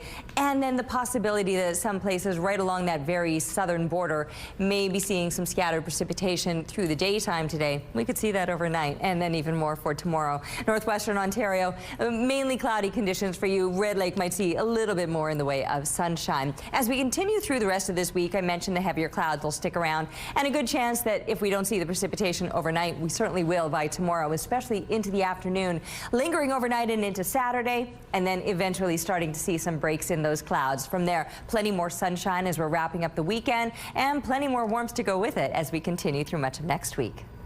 Thank you, Terry. All right, let's go back to Ainsley McPhail now. We're talking about Coats for Kids. The campaign is officially kicking off again today. So many kids get help from this program. Good morning, Ainsley. Good morning, Rochelle, and I hope people watching check their closets and donate. So many families here in Winnipeg are living in poverty. The North Point Douglas Women's Centre is doing a lot to help that. Melissa's joining us once again to tell us, even as simple as a meal kit, these fundamental needs are being met through your agency. Yeah, we know cost of living has gone up. Inflation, things are really expensive, and that's felt mostly deeply for folks living on low incomes. And so we have community members coming in for a range of basic needs, from emergency food. We serve toast and coffee throughout the day.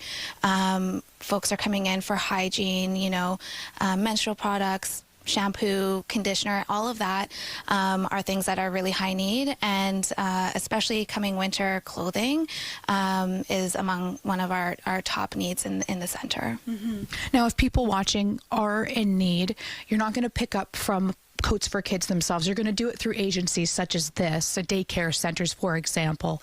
When it comes to the specifics, it really is a range of what people are needing for winter wear. Yeah. So, again, we serve women and families, and so we do have community members coming in needing clothing for themselves.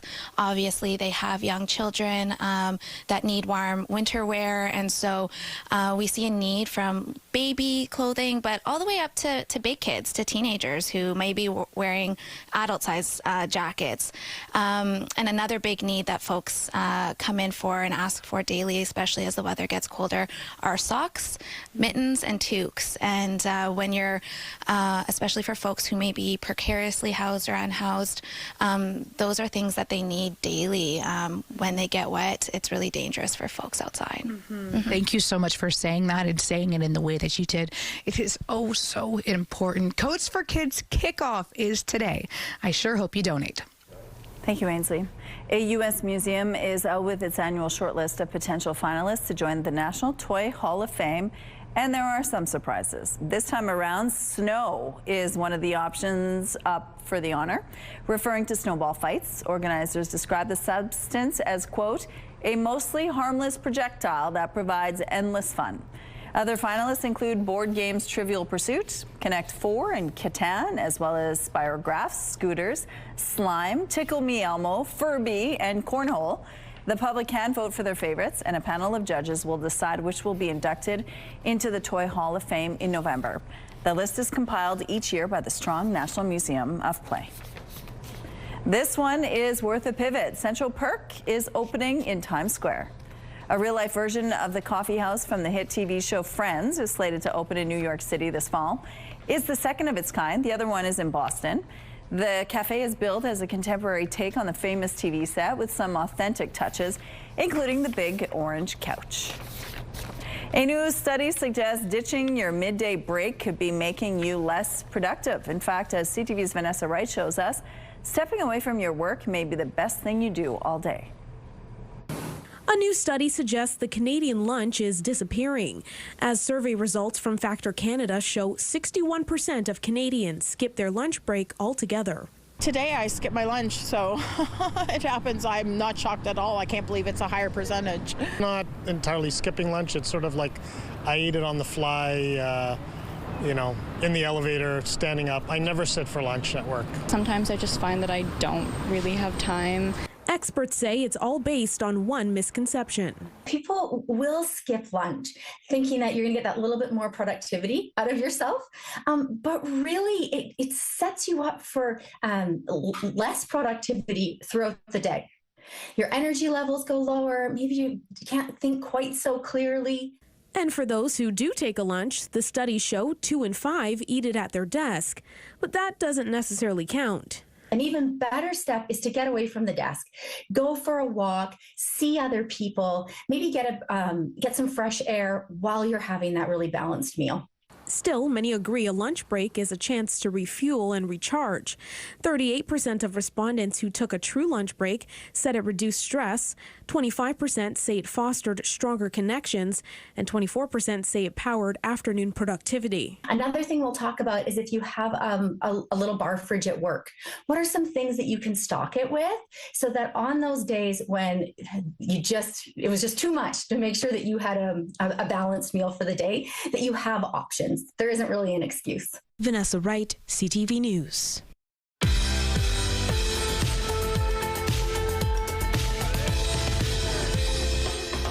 Let's see who's celebrating a milestone today. Happy 4th birthday, Braxton. Love from all your family. Happy 4th birthday, TJ. Lots of love coming your way from Papa B and all your family. Happy 12th birthday, Emily. Love Mom, Dad, Mavi, and Chloe. And a happy 82nd birthday, Bobby. Love from your family. To submit your milestone, visit our website, ctvnewswinnipeg.ca, and fill out the form at least 2 days in advance. It will also enter you into our monthly contest for a chance to win a $100 gift certificate to Party Stuff. Milestones is brought to you by Party Stuff. 3 Winnipeg locations and at partystuff.ca. All right, it's cloudy out here. It feels a little bit cool, but honestly, I didn't mind. I stepped outside, I was like, it's kind of refreshing in a bit of a way. We won't see very much in the way of sunshine today, but it's not so cold. I always say it's a little bit cool. Throw a sweater on, or I'm comfortable in my blazer. I wouldn't want to be out here in just a t-shirt, and probably not at any point today, because we're just not going to get that sunshine to really warm us up. 13 degrees is where we're sitting right now with a bit of a breeze out of the northeast. It's only 15 kilometers per hour. The pressure is rising and the humidity is sitting at 89%. The heavier clouds, they're probably here to stay, not just today, but throughout the rest of the week, and they will likely bring a little bit of precipitation. A couple of places today might see some activity right along that most southern border into southwestern Manitoba for later on into the day or evening. Overnight, we could start to see some brief light precipitation here in Winnipeg, but a much steadier, heavier rain is expected for us by tomorrow afternoon, as these heavier clouds are going to finish off the rest of this week and even kick off the weekend with a bit of that precipitation as well. And seasonal temperatures, 17 degrees today. Meanwhile, northern Manitoba, enjoy a little bit of sunshine and maybe a few degrees warmer.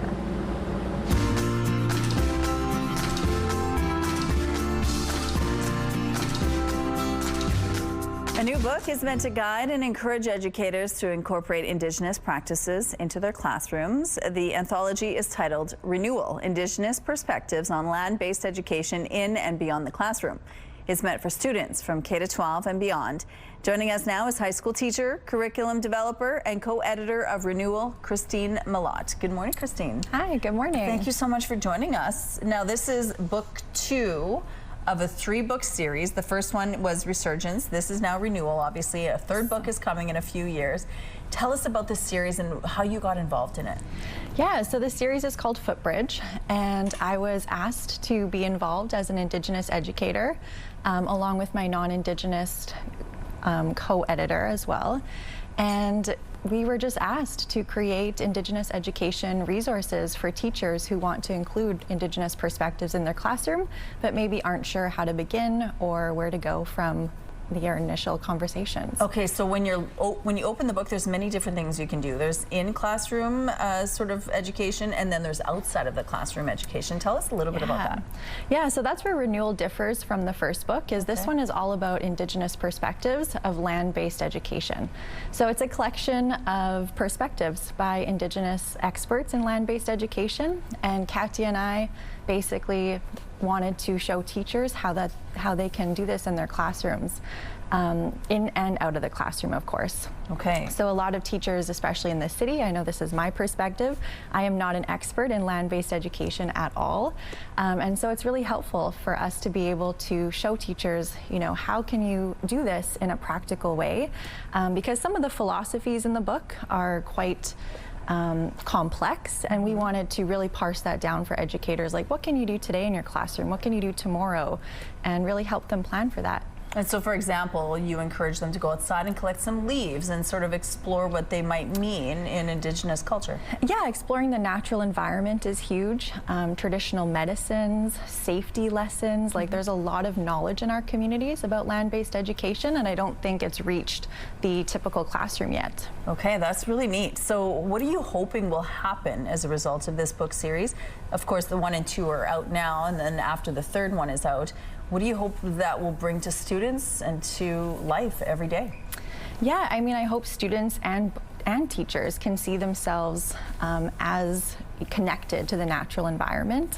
I think it's something, especially for those of us who live in the city, we're kind of disconnected from. Yep. And it's also for anybody who wants to explore their own connection to the natural world. So teachers, students, and community members as well. You're going to Washington. Tell us what you're going to be doing on that trip. Yeah, so I'm going to Washington in a couple weeks, and I'll be attending the National Indian Education Association Conference. So it's a national conference for Indigenous educators in the United States. And I'll be talking about resurgence and renewal and some of my other work with Indigenous education, and in particular the work of Highwater Portage-Main Press. We're almost out of time, but if educators are watching this right now, how do they get access, and when should they bring it in their classrooms? Yeah, so the book will be in stores on September 23rd. We're having a book launch at McNally Robinson Grant location, 7 p.m. On October 30th, so they're invited to that. And they can just view our website, highwaterpress.portagemainpress.com, and see all of our amazing Indigenous education resources. Christine, this is so great. Congratulations on the book, and good luck with the 3rd, and good luck in Washington. Thank you so much. Thank you. It was nice to meet you. Nice meeting you as well. Community Connection is brought to you by Mr. Reuter Plumbing. Born to be a hero, trained to be a plumber. Hey there, Lindsay Hamilton inside the Sports Center newsroom with your must-see moment from Wednesday, and we are taking a trip to Tampa for this one. It is the Jays and Rays. Alejandro Kirk gives this ball a ride to deep center, and Chandler Simpson, oh boy, makes a leaping grab of the wall, robs him of the 3-run homer. Real nice play by the rookie, who was primarily an infielder in college. That helping Tampa end Toronto's 6-game win streak. But it is worthy of your must-see moment. Meanwhile, tonight on TSN, we've got Thursday Night Football for you. It is the Dolphins facing the Bills. Pre-game coverage begins at 6 p.m. Central Time. It's all for now from the Sports Center newsroom. Have a terrific Thursday.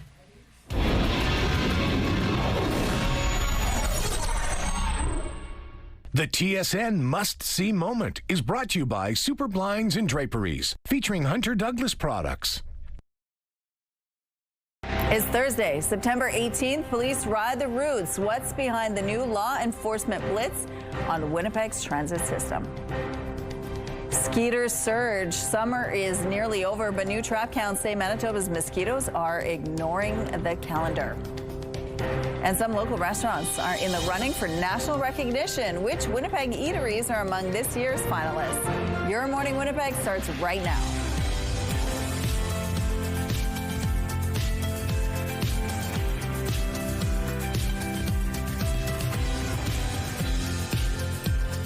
Good morning, Manitoba. It's 8 o'clock, and you're watching Your Morning Winnipeg. Thank you so much for being with us. Coming up a little later at about 8:27, we're going to tell you about Thin Air Winnipeg. Of course, it's the book festival. It's the Writers' Festival. It's a real celebration of reading and books and authors, and I just love books. That's my thing. I know you do. And our question of the day today is, what book weren't you able to put down? Did you have a book you weren't able to put down? Okay, well, the book that I tried to read most recently, I definitely did put down. I only got like partway through it. So I'm probably not going to plug that one. But one of my favorites that I pick up time and time again at different phases of my life is The Alchemist. Oh, I yes. feel like it's just one of those ones that, like, every time you go through a bit of transition in life, you can pick up that book and it just kind of helps carry you through into the next it phase. Recenters you. Yeah. One of my favorite books this summer, The Wedding People. You got to check it out. It was fun. It was a good summer read.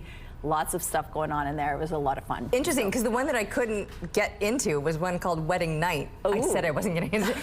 And I was like, because I just got married and I was like, oh, this will be fun. And I was like, oh, this was not you got to try The Wedding People. The Wedding People. Yes. I'll check it out. And if it's going to be a cloudy day anyway, so might as well stay in and read a book. Do you know what? This weekend, actually, or like the rest of this week and moving into the weekend, it's kind of curl up with a good book kind of weather. Let's take a look outside and see what's happening. All right, so 13 degrees is where we're sitting right now, and we're giving you a little bit of that sun icon from behind the clouds, but that's pretty much all you're going to see today.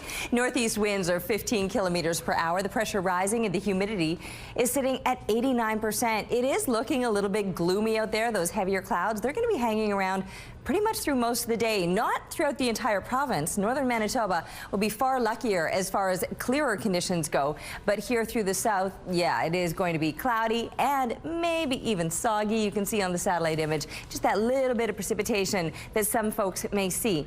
Here in the northeast, we'll continuously see some clearing as the day goes on, increasing amounts of sunshine expected there, but it's here in the south that the heavier clouds will linger, and then we do have that chance of some scattered precipitation moving up into southwestern Manitoba. This is later on into the evening time, and then overnight we might see a little bit of that activity. So that's tomorrow morning, still happening in the southwest, but just some scattered speckled precipitation. But wait for it, by tomorrow afternoon, there you go. Yeah, that's book weather for sure. Snuggle up, stay inside. It'll be a little bit soggy, and I would say cool, but not really, just compared to where it's been or compared to where we're headed, because we're back up above seasonal by the time we're wrapping up the weekend and looking ahead to next week. But the next couple of days, 17 degrees. That is in fact normal for this time of year, but like I said, the warm up will come when the sunshine returns again. And our art today, I love this. He's called Fun Guy. That's who Nev named her little mushroom out playing in the woods. Thanks for this picture, Nev. We appreciate seeing it, and we'd love to see your art. Draw, color, or paint for us. Take a picture of that and email us to winnipegweather@ctv.ca. Winnipeg police officers are getting on board Winnipeg transit buses. The new patrol initiative will see officers also start patrolling stops, shelters, and stations. We're going to be targeting people that get onto buses and choose to either perpetrate violent, disruptive, antisocial behaviors. The Winnipeg Police Service says officers have started patrolling on buses. They will also have a presence in and around bus stops, shelters, and stations until the end of the year. Some will be in uniform, others plainclothes. The checks will not be random. Police say they will be targeting problem areas. Police say in 2024, there were 325 violent crimes reported on buses and around bus stops, 3 times the number compared to 2019. That troubling trend is continuing throughout this year, and those numbers aren't abstract. While some riders welcome the enforcement blitz, others say the move could be a barrier for people who are homeless who want to ride the bus. Police say the number of officers dedicated to transit will fluctuate daily depending on the availability of the officers and the need that day. The province is warning of another potential measles exposure, this time at a Winnipeg hospital. The advisory applies to anyone who is at St. Boniface Hospital cafeteria September 12th. That's last Friday between noon and 2:30 p.m. Anyone who was there during that time is encouraged to check their immunization records and monitor for symptoms over the next 3 weeks. Fall will officially arrive early next week, but Manitoba's mosquito population is growing. According to the latest figures from the province, the number of Culex tarsalis mosquitoes in Winnipeg jumped from under 1 per trap on average to 11.75 a week later. Culex tarsalis mosquitoes are the kind most likely to carry West Nile virus.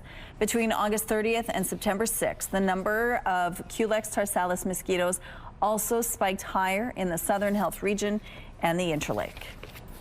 Prime Minister Mark Carney leaves for Mexico today. The goal of the trip is to strengthen ties with a major trading partner. Prime Minister Carney and Mexican President Claudia Sheinbaum are expected to sign a strategic partnership agreement later today. It's a wide-ranging deal covering everything from infrastructure, trade, health, and security. 2 Winnipeg eateries, coincidentally nestled under the same roof in Osborne Village, are in the running for a culinary honor. Air Canada unveiled the finalists for its 2025 Best New Restaurants list Tuesday, and 2 Winnipeg spots made the cut. They are Baby and Shirley's Restaurant. Both restaurants opened in March after much Instagram-fueled hype. They're located near the corner of Osborne Street and Stradbrook Avenue. The top 10 finalists will be revealed November 17th. And here's a look now at the current traffic situation around the Norwood Bridge. It looks like things are moving well here. No issues to tell you about at this point. If you do see any problems out there, please let us know. Text them to us at 10400. Traffic is brought to you by Curtis Carpets, Manitoba's flooring experts. Let's go back now to Ainsley McPhail, who's live with Coats for Kids. It's officially back on. Get those old jackets out. If they don't fit your kids anymore, somebody else can definitely use them. Good morning, Ainsley. Good morning, Rochelle. Yeah, and here in Manitoba, it's that time of year. Hillary Gare joins us to tell us all about how you can help Coats for Kids, whether it be donating or even volunteering. Tell us about the process and what it really takes to put this operation together. Yeah, so our Coats for Kids program couldn't function without volunteers. So we have volunteers in our Coats for Kids Center Monday to Thursday. These volunteers are sorting donations, they're putting donations in laundry, and they're packing the orders with the care to go out to the children and families in need of warm winter wear. So volunteers will put together a really amazing package of a coat, matching scarves and toques and mitts and ski pants, and really put that care into having that package put together for somebody that has ordered that coat. And all going to families in need. Such an incredible cause. But there's different volunteers with different skill sets. And you know what I'm trying to say there. Yeah, so we have many volunteers that come, but we also have volunteers that help us with mending, help us with knitting. On our Coats for Kids website, we actually have some knitting patterns. So folks that are at home, if they want to knit some scarves or mitts, those are always items that we utilize here. We also have volunteer delivery drivers, so getting the orders out to the schools and the agencies and the daycares. Without those volunteers, Coats for Kids truly could not function. Yeah. And at the end of the day, it's helping kids stay safe over those Manitoba winter months. Now, how rewarding is it for the volunteers themselves? Yeah, so we have had volunteers that have come back year after year who are the friendly face that we come to see, you know, every single week. And those volunteers have built relationships with themselves, with us, and the feeling that they get being here at Coats for Kids, knowing that they're helping children and youth and adults receive winter wear is something that they talk about. Just love coming back every single year and really feel fulfilled and like they're helping out. So yeah, we're so appreciative of all of our volunteers here because we truly could not do it without them. Thank you so much. Hey, get your knitting needles ready. Who knew? Exactly. Okay, thank you, Ainsley. Your morning just got a whole lot richer. We're giving away a staggering $20,000. Imagine what you could do with an extra 20 grand. You could maybe go on a trip, do some home renos, pay off some bills. The possibilities are endless. Today's code word is splurge. Head to the contest page on ctvwinnipeg.ca or scan the QR code on your screen. Enter the code word splurge with your info for your chance to win CTV Your Morning Winnipeg's $20,000 giveaway. Tune in tomorrow for another code word. Good luck. Paleontologists from all over the world come to Dinosaur Provincial Park in Alberta every summer to look for fossils. And a team from McGill University hit pay dirt. They found a 75-million-year-old dragonfly fossil, the first discovered in all of Canada. CTV's Kevin Fleming reports. It's taken 2 years of hard work to research their find. Andre Mueller is a master's student at McGill University studying paleontology. He and the team from the university made a big discovery in 2023, finding a fossil of what they thought might be the back wing of a dragonfly. I remember I was jumping up and down for about a couple days after that find. It's like, oh my gosh, this is the best find ever, and I'm just fully geeking out. But yeah, definitely morale was high that year, I'll say that. Mueller headed the research project to identify the species of the prehistoric insect. I set out going through basically every paper on dragonflies from this period in the world. Old Russian papers, you know, like trying to translate everything I can. And no, this thing was completely different. No anatomy was like it. Not only was it a new species, it's the first dragonfly found in all of Canada. Their research study was recently published in the Canadian Journal of Earth Sciences. And the team got to name their dragonfly and chose to name it after a University of Alberta scientist and entomologist. So we named the dragonfly Cordoaladensa acorni. Cordoaladensa meaning densely winged cordelid, which is the kind of dragonfly it's related to, and acorni after John Acorn. Mueller says the big dinosaurs like T-Rex get all the attention, but he says it's the smaller creatures and plants that help scientists develop a better understanding of what the prehistoric ecosystem looked like. The team from McGill returned to Dinosaur Provincial Park this last season and to the exact same spot where they found the dragonfly fossil in the hopes of finding more leaf fossils and insect fossils. Kevin Fleming, CTV News, Drumheller. All right, looking now through the Bath Fitter Live Eye. Bath Fitter, your bath and shower experts for more than 40 years. It is going to be a bit of a gray, overcast day, but we've still got these well above seasonal temperatures, both to kick us off. Well, I was going to say, and to finish the day. No, as we finish the day, we'll just be on par with what is normal for this time of year, but it's not going to be cooler than you would expect. It will be a little bit grayer than you may want, though, with the heavier clouds lingering all across southern Manitoba. Our temperatures this morning in the low teens or just into the double digits as we look further off to the west, but a seasonal low temperature would be about 5, so it is certainly warmer than that. Single digits, though, through parts of the northeast. That's also where it's the clearest. Clear sometimes equals cold because the clouds actually provide a little bit of a layer of insulation. But once, of course, the sun is up, then the sun will take over, providing that warmth. In northern Manitoba may see those temperatures climb a little bit higher than here in the south. As the school bus rolls around to pick up the kids now for 13 degrees, but up to 14 by the time it's kids are headed off to class. And then 17 degrees by lunchtime today, which is where we'll hold steady into the afternoon.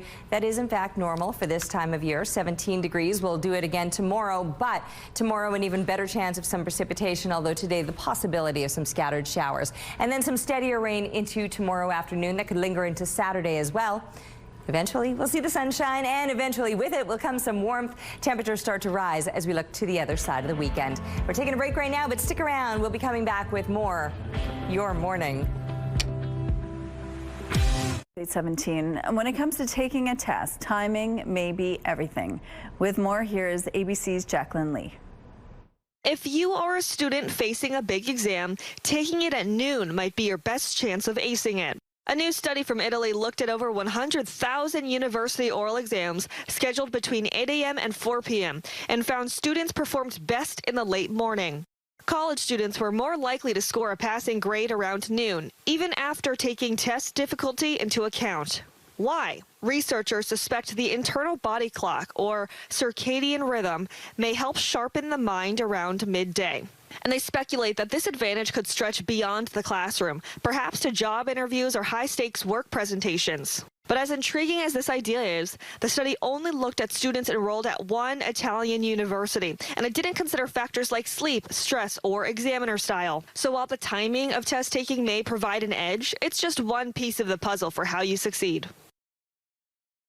Bike Winnipeg is calling for change after the deaths of 2 people on Kenaston Boulevard last weekend. It happened on the shoulder of Kenaston and Enterprise Drive when a 31-year-old man and 25-year-old woman were hit by an alleged impaired driver. A vigil and sacred fire are planned this evening. Joining us now from Bike Winnipeg is Mark Coho. Good morning, Mark. Good morning. Thank you so much for joining us. Yeah. Now, you and I have been talking for years about how the city is not really designed. It's getting better, but it's not every street is designed for bicyclists. Yeah. Kenaston, you find, is one of those streets. Yeah, you know, certainly in this instance, you know, it's a poor decision has been made, and that's led to the tragedy. But at the same time, you know, the city is embracing Vision Zero, which really looks at trying to create different layers of safety, so that if one layer of that safety is breached, there's something else to protect us. So really what we're looking at here is that section of Kenaston. You know, there's bike paths to the south of it, there's a bike path and multi-use path to the north of it, but in between, you know, they're forced onto the shoulder, and, you know, had that pathway been in place, maybe we'd be looking at different circumstances. And this is Kenaston, south of IKEA. Yeah. Where there is no place for the cyclists to go, so therefore they're forced to go on the gravel shoulder. Exactly. There's an asphalt shoulder and then sort of gravel and a ditch, and, you know, that's where you're kind of, if you're, you know, trying to travel and get from A to B, that's really the option that you have available. And it's, you know, it's where I probably would have been if I was traveling there too. Right. And so this is such a tragic outcome, and obviously not one we want to see at all in our city.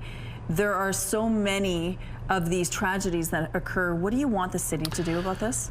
Yeah, you know, the city has a pedestrian and cycling strategy. They have a road safety strategy, but they need to fund it at a level that's going to actually complete it. And that's the issue I think that's really holding us back. We've definitely have, like you said, improved in the past, but the level of funding we have just isn't building that network that creates those layers of safety, that protects us, that separates people from whether they're walking or biking or rolling away from those vehicles, especially on the, Kennison's an 80-kilometer-an-hour roadway. That's fast. And it's, it means that continually we're having to come out in these terrible situations where a family has lost their loved ones, and they were just out buying a gift for someone, and now they're not coming home. So it's provincial, federal, municipal government, they really need to all combine, make sure there's the funding in place to move those plans forward so that we're not here again and talking about another tragedy in the future. There's a sacred fire and there is a vigil tonight to support the loved ones of these 2 people who were killed. Bike Winnipeg's going to be there. Yeah, I think it's the family is organizing it, and it's something that I think is just showing that human empathy and that fact that it could have been me, it could have been another person in the viewer today. Mm-hmm. Just someone just out doing everyday things and they didn't come home.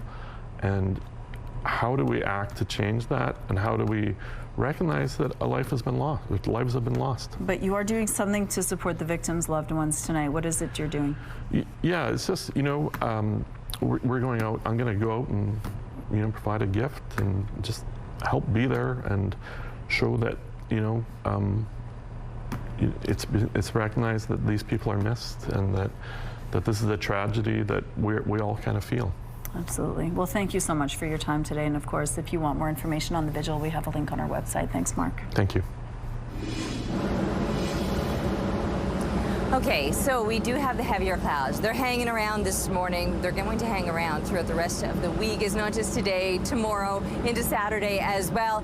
And while today might just be cloudy with possible showers, a much better chance of seeing that rain for tomorrow. 13 degrees is where we begin with northeast winds 14 kilometers per hour. The pressure rising and the humidity sitting at 89%. And yes, it's looking pretty gray and overcast, and that'll be the case all across southern Manitoba. Right up into the northwest, we've got a few extra clouds, but northeastern Manitoba, that's where the sun is shining the brightest. And as it clears through the day, parts of the northwest might begin to see a few breaks in those clouds as well. But here in the south, no, it's not going to be a sunny one for us. It could be a soggy one. The possibility of some precipitation showing up right along that southern border into the southwest for later on today.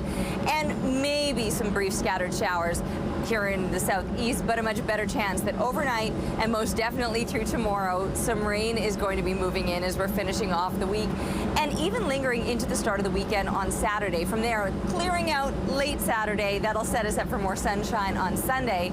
And with the sunshine returning by the end of the weekend, we've got beautiful temperatures on the rise again. Today will be a seasonal 17, but we're up into the mid-20s again for next week. And this little hawk was having a snack out at Assiniboine Forest when Alan spotted him. Thanks for sharing this photo, Alan. And keep the pictures coming, please, to Winnipeg Weather at ctv.ca. Weather is brought to you by Blinds Are Beautiful. Our new Hunter Douglas showroom is at 900 Lorimer.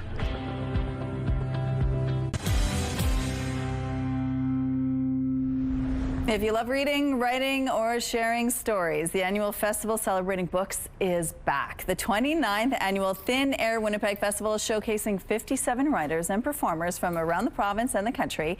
And joining us now to tell us more about what's happening this year is Thin Air's Charlene Deal. Good morning, Charlene. Hi, how are you? I'm well. Thank you so much for being with us. This is so exciting. Books. I love talking about books. It is exciting, and we're just kind of on the countdown now. We start on Saturday.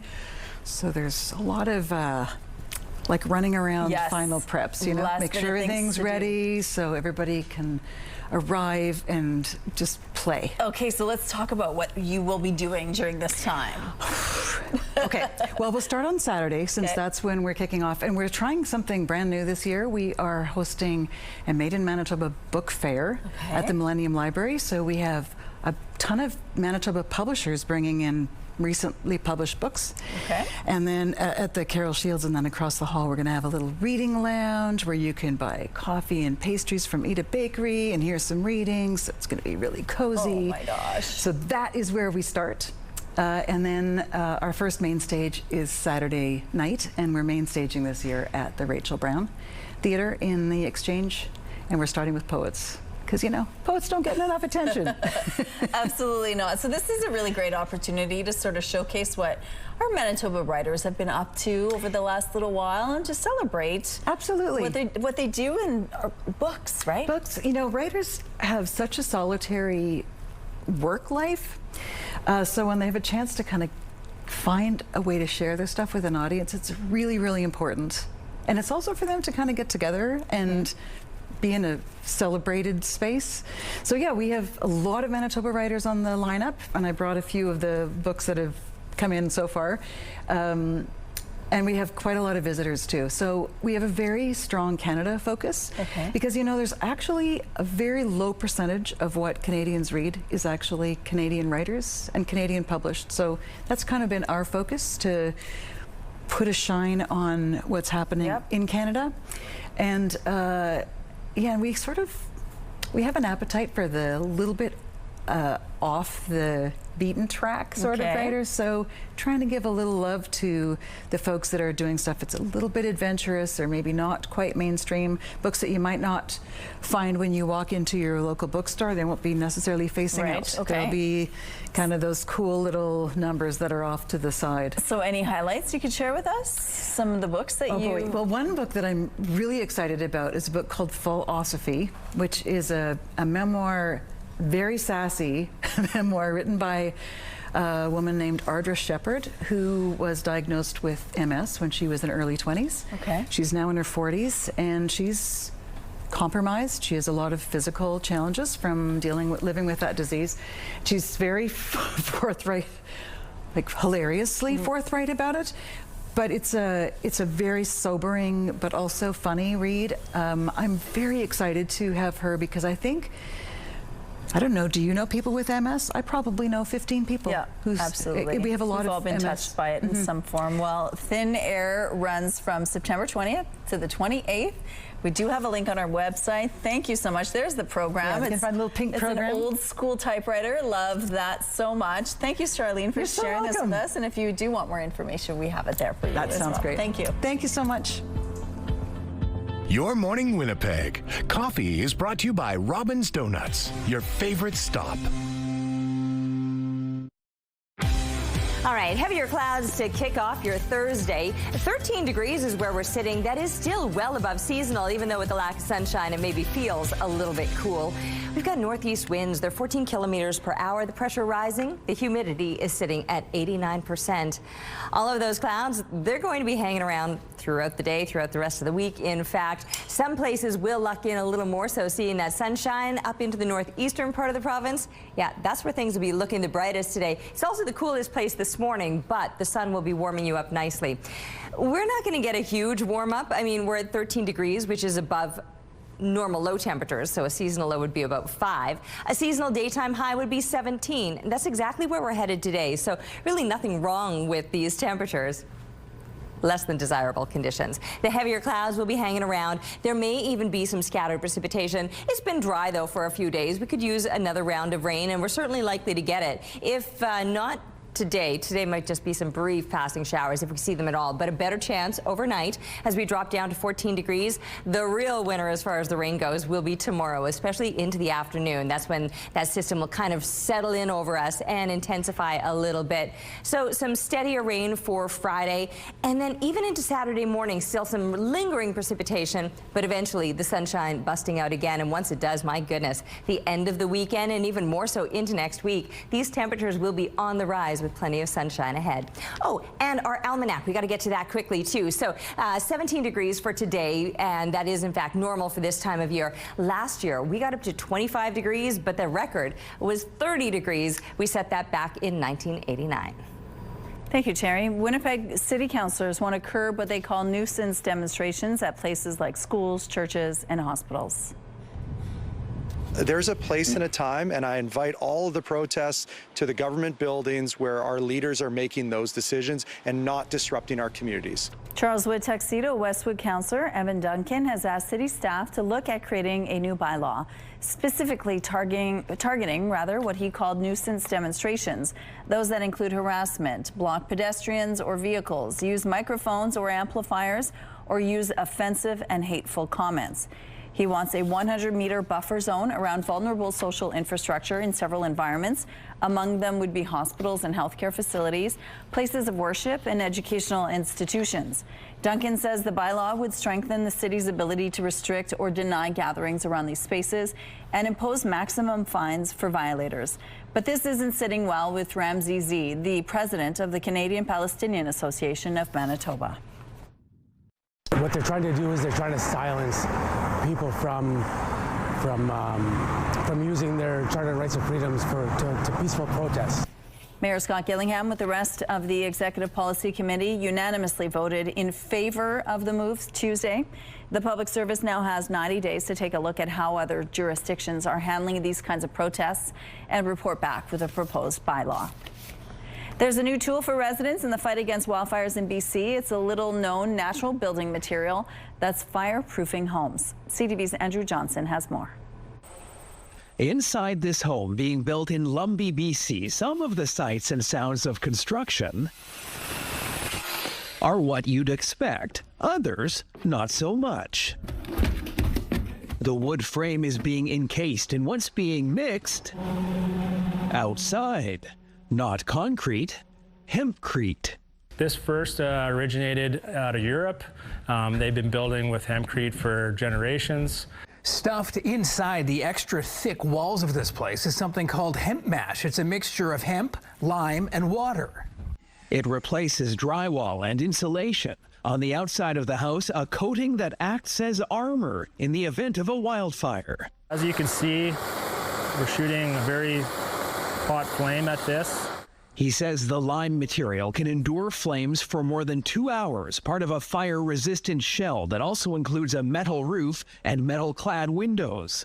When a wildfire happens to pass through this property, it has a very good chance of surviving. The owner, Kathy Haslett, figures she's paying about a 15% premium over standard construction and thinks it's worth every penny.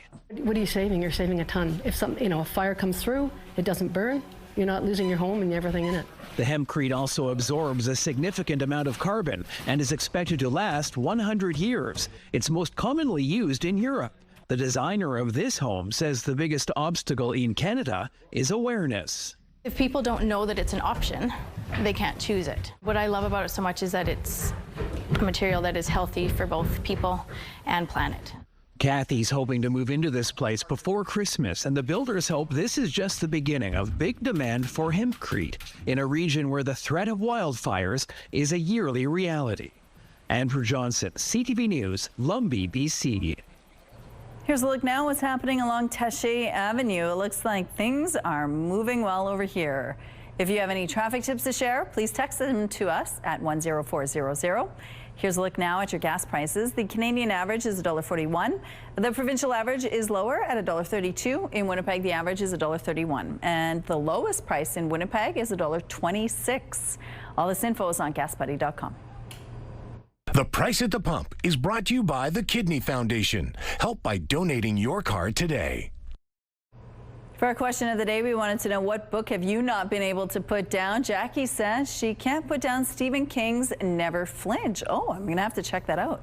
Marlene Ferris says hers is Don't Believe Everything You Think by Joseph Nguyen. She says it's amazing how to think less in a way you can relax your mind. Melanie says, I've not been able to put the book called 52 Ways to Reconcile by David A. Robertson. That's a good one. Blair's is the Great American Cereal Book. Okay, thank you for that. Lori says, any Janet Ivanovich. Her books are funny and so interesting. Mike says the book I can't put down is the book of double-sided tape. Thanks for your responses. We appreciate it. Let's go now to Ainsley McPhail. We're talking about Coats for Kids. That's back this year, and you can help out in so many ways. Good morning, Ainsley.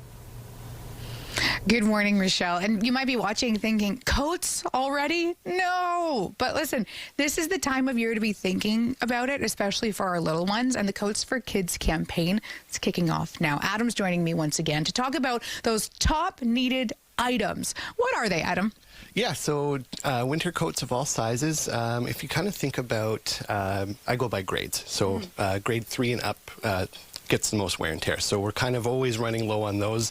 The bins are full right now, but come mid-October, early November, these will be empty. So it's a great time to start looking through your closets and start bringing donations to our collection sites. Yeah. And it's not just coats, there's other items too. Yeah, so as you can see, there's waterproof mitts, toques, neck warmers, boots. We're always running low on boots. So yeah, those are very important to get those out into community. Yeah. And gently used too. So if there is a little hole, it can be patched by volunteers. Totally. We've got some volunteers that take mending home with them, and they bring them back every couple of weeks, and then we get them into rotation. So they'll be cleaned after that and then sorted by our volunteers and then placed in orders. People are really starting to think about it now, hopefully because of segments like these. If somebody is at home cleaning the closet, what's the next step? So from there, you can take your donations to any one of our collection sites. So we've got Toys R Us, AMJ Campbell, 6 fire halls across town, and a number of access storage sites across the city as well. In the reverse, if someone is in need, what should they do? Yeah, so they can connect with their daycare, school, or agency, and then they will order on behalf of the family. And if you're having trouble finding an agency nearby, give us a call or check our website to connect with us, and we'll happily direct you to where you need to go. We're almost out of time, but please stress the urgency. Yeah, so it's warm right now. It's going to be, well, we know how Winnipeg winters are. So we want every kid to have the opportunity to go to school safely and comfortably, as well as adults. So. Thank you so much. Coats for Kids, 35 years. Wow. Back to you. Incredible. Thank you, Ainsley. Let's go out to the rooftop now. How's it feeling out there, Terry? Not bad, but I'm glad that Ainsley is talking about it because those seasons sneak up on you. All of a sudden, it's like the change comes so quickly. Although what we're going to see as far as change goes is actually going to momentarily take us back to warmer weather. Not necessarily today or the next couple, but on the other side of the weekend, things will be warming up again. 13 degrees is where we're sitting right now with some heavier clouds hanging over us. We've got a bit of a breeze. It's out of the northeast at 14 kilometers per hour. The pressure rising and the humidity sitting at 89%. Cloudy, and there is the possibility of some scattered precipitation. Certainly for anybody along that most southern border, you may see that day side. Southwestern Manitoba, you're more likely to see a little activity developing into the evening time. Now overnight, that's when here in Winnipeg and much of the southeast, we could be seeing some brief passing precipitation, but much heavier and steadier rain throughout tomorrow, especially into the afternoon. Next couple of days, 17 degrees. Those are our expected high temperatures. That is in fact normal for this time of year. Whereas northern Manitoba, a brighter day, plenty more sunshine expected, and even some warmer temperatures pushing you up into those mid to high teens. We're taking a break right now, but we'll be back with your morning. Weather is brought to you by ABC Fire and Safety, your CO2 refill store. Have a news tip? When you see news happening, let CTV News Winnipeg know. Text your tips, pictures, and videos to 10400. That's 10400. Message and data rates may apply. A new minimally invasive form of therapy is promising to stop the decline and in some cases even reverse the degeneration in people's joints. CTV's Pauline Chan explains. It was a cycling accident that badly fractured Alex Sadowski's left ankle. He had 2 surgeries, rehab, and was supposed to be healed, but chronic pain had set in. Everybody started telling me, oh, you should have relief, things should be fine, go work out, go on a walk, do these things. And within 20 minutes, 10 minutes, depending on the activity, I would be gassed out and in pain. Then last year, he was referred to Dr. Adrian Lee and tried a new treatment called regenerative matrix therapy. And the concept is we're taking a patient's own fat tissue and injecting it into an area where there's needed because of damage in order to restore function, improve mobility. It's a bit like platelet-rich plasma therapy, but much more directed.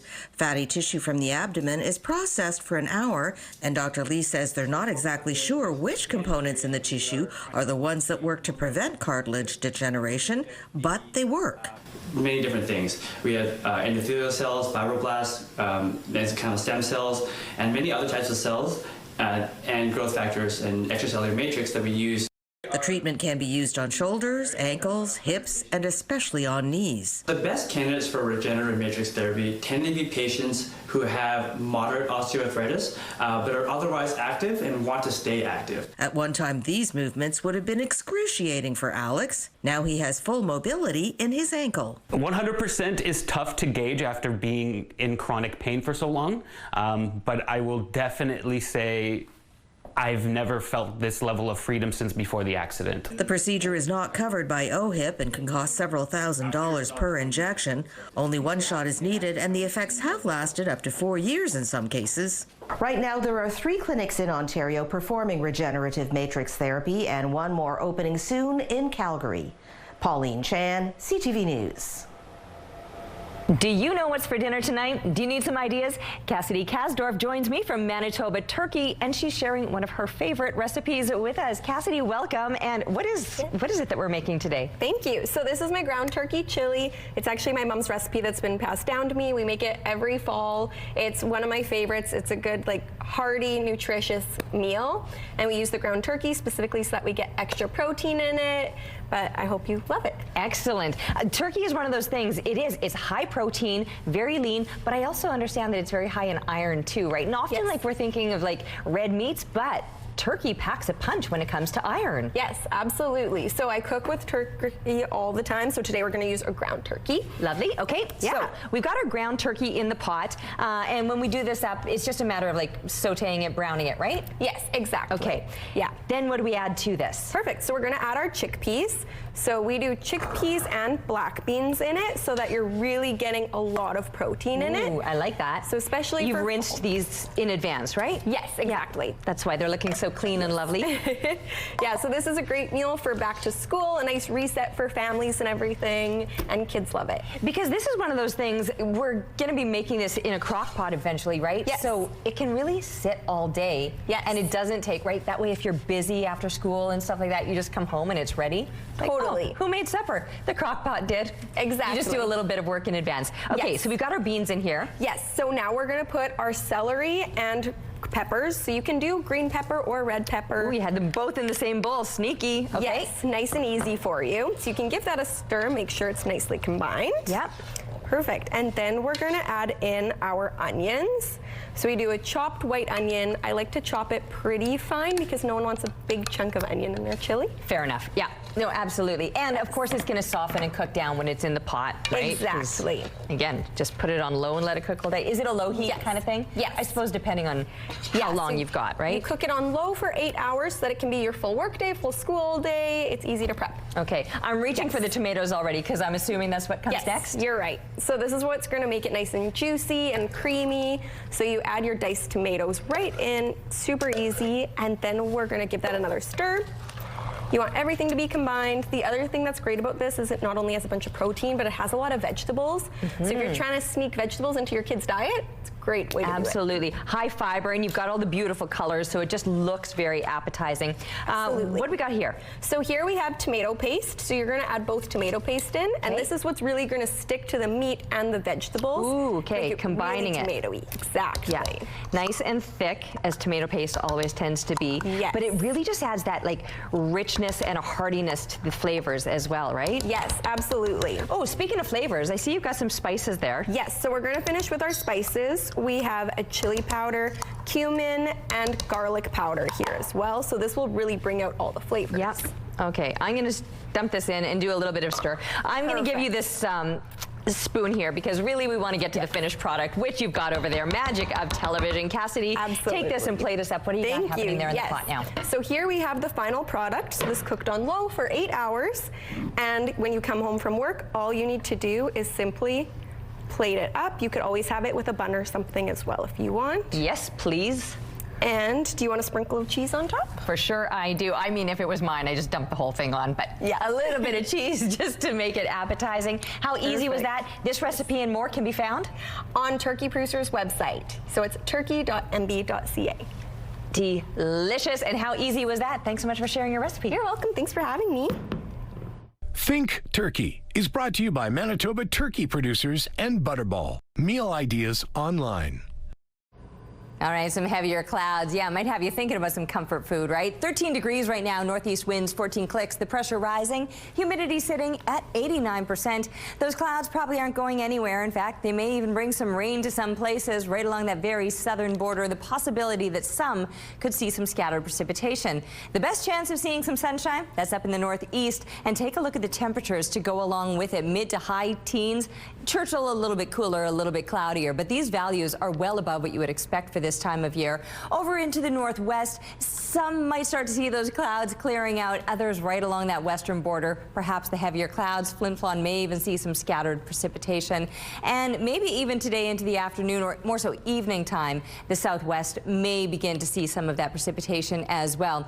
For us, I don't think we're going to see it necessarily today unless you're right along that southern border, but overnight, possibly, and a much better chance for tomorrow. Northwestern Ontario right there in those high teens. But you too will deal with the heavier clouds. As far as the seasonal temperatures go, 17 is normal for this time of year and exactly where we'll be for the next couple of days. By Saturday afternoon, we might begin to see those clouds clearing, but it's the latter part of the weekend and next week where the sun really comes out and it really begins to warm us up. We're taking a break right now, but stick around. We are coming back with Your Morning. Shop arrangements provided by Lacoste Garden Center. Salon services provided by Essentique Spa Salon.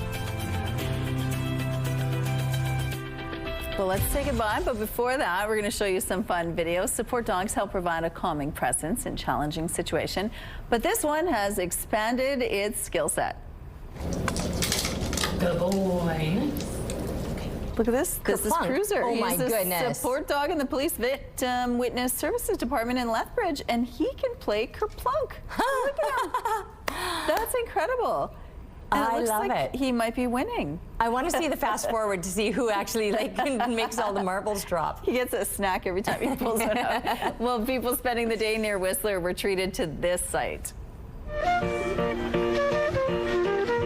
My goodness, a lucky nature watcher recorded this video of two young bears playing in the water.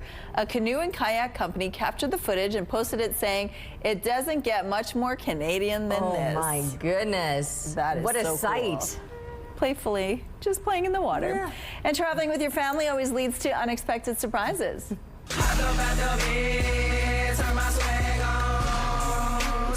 Here's the dad who didn't double check the booking for their ride to bring the family to the airport. At 4 a.m., the whole sleepy squad ended up on a party bus. Look at that. That is Mom classic. does not look impressed. Did you see that one look? for the memory book. That does it for us. Have a wonderful day. We'll see you tomorrow.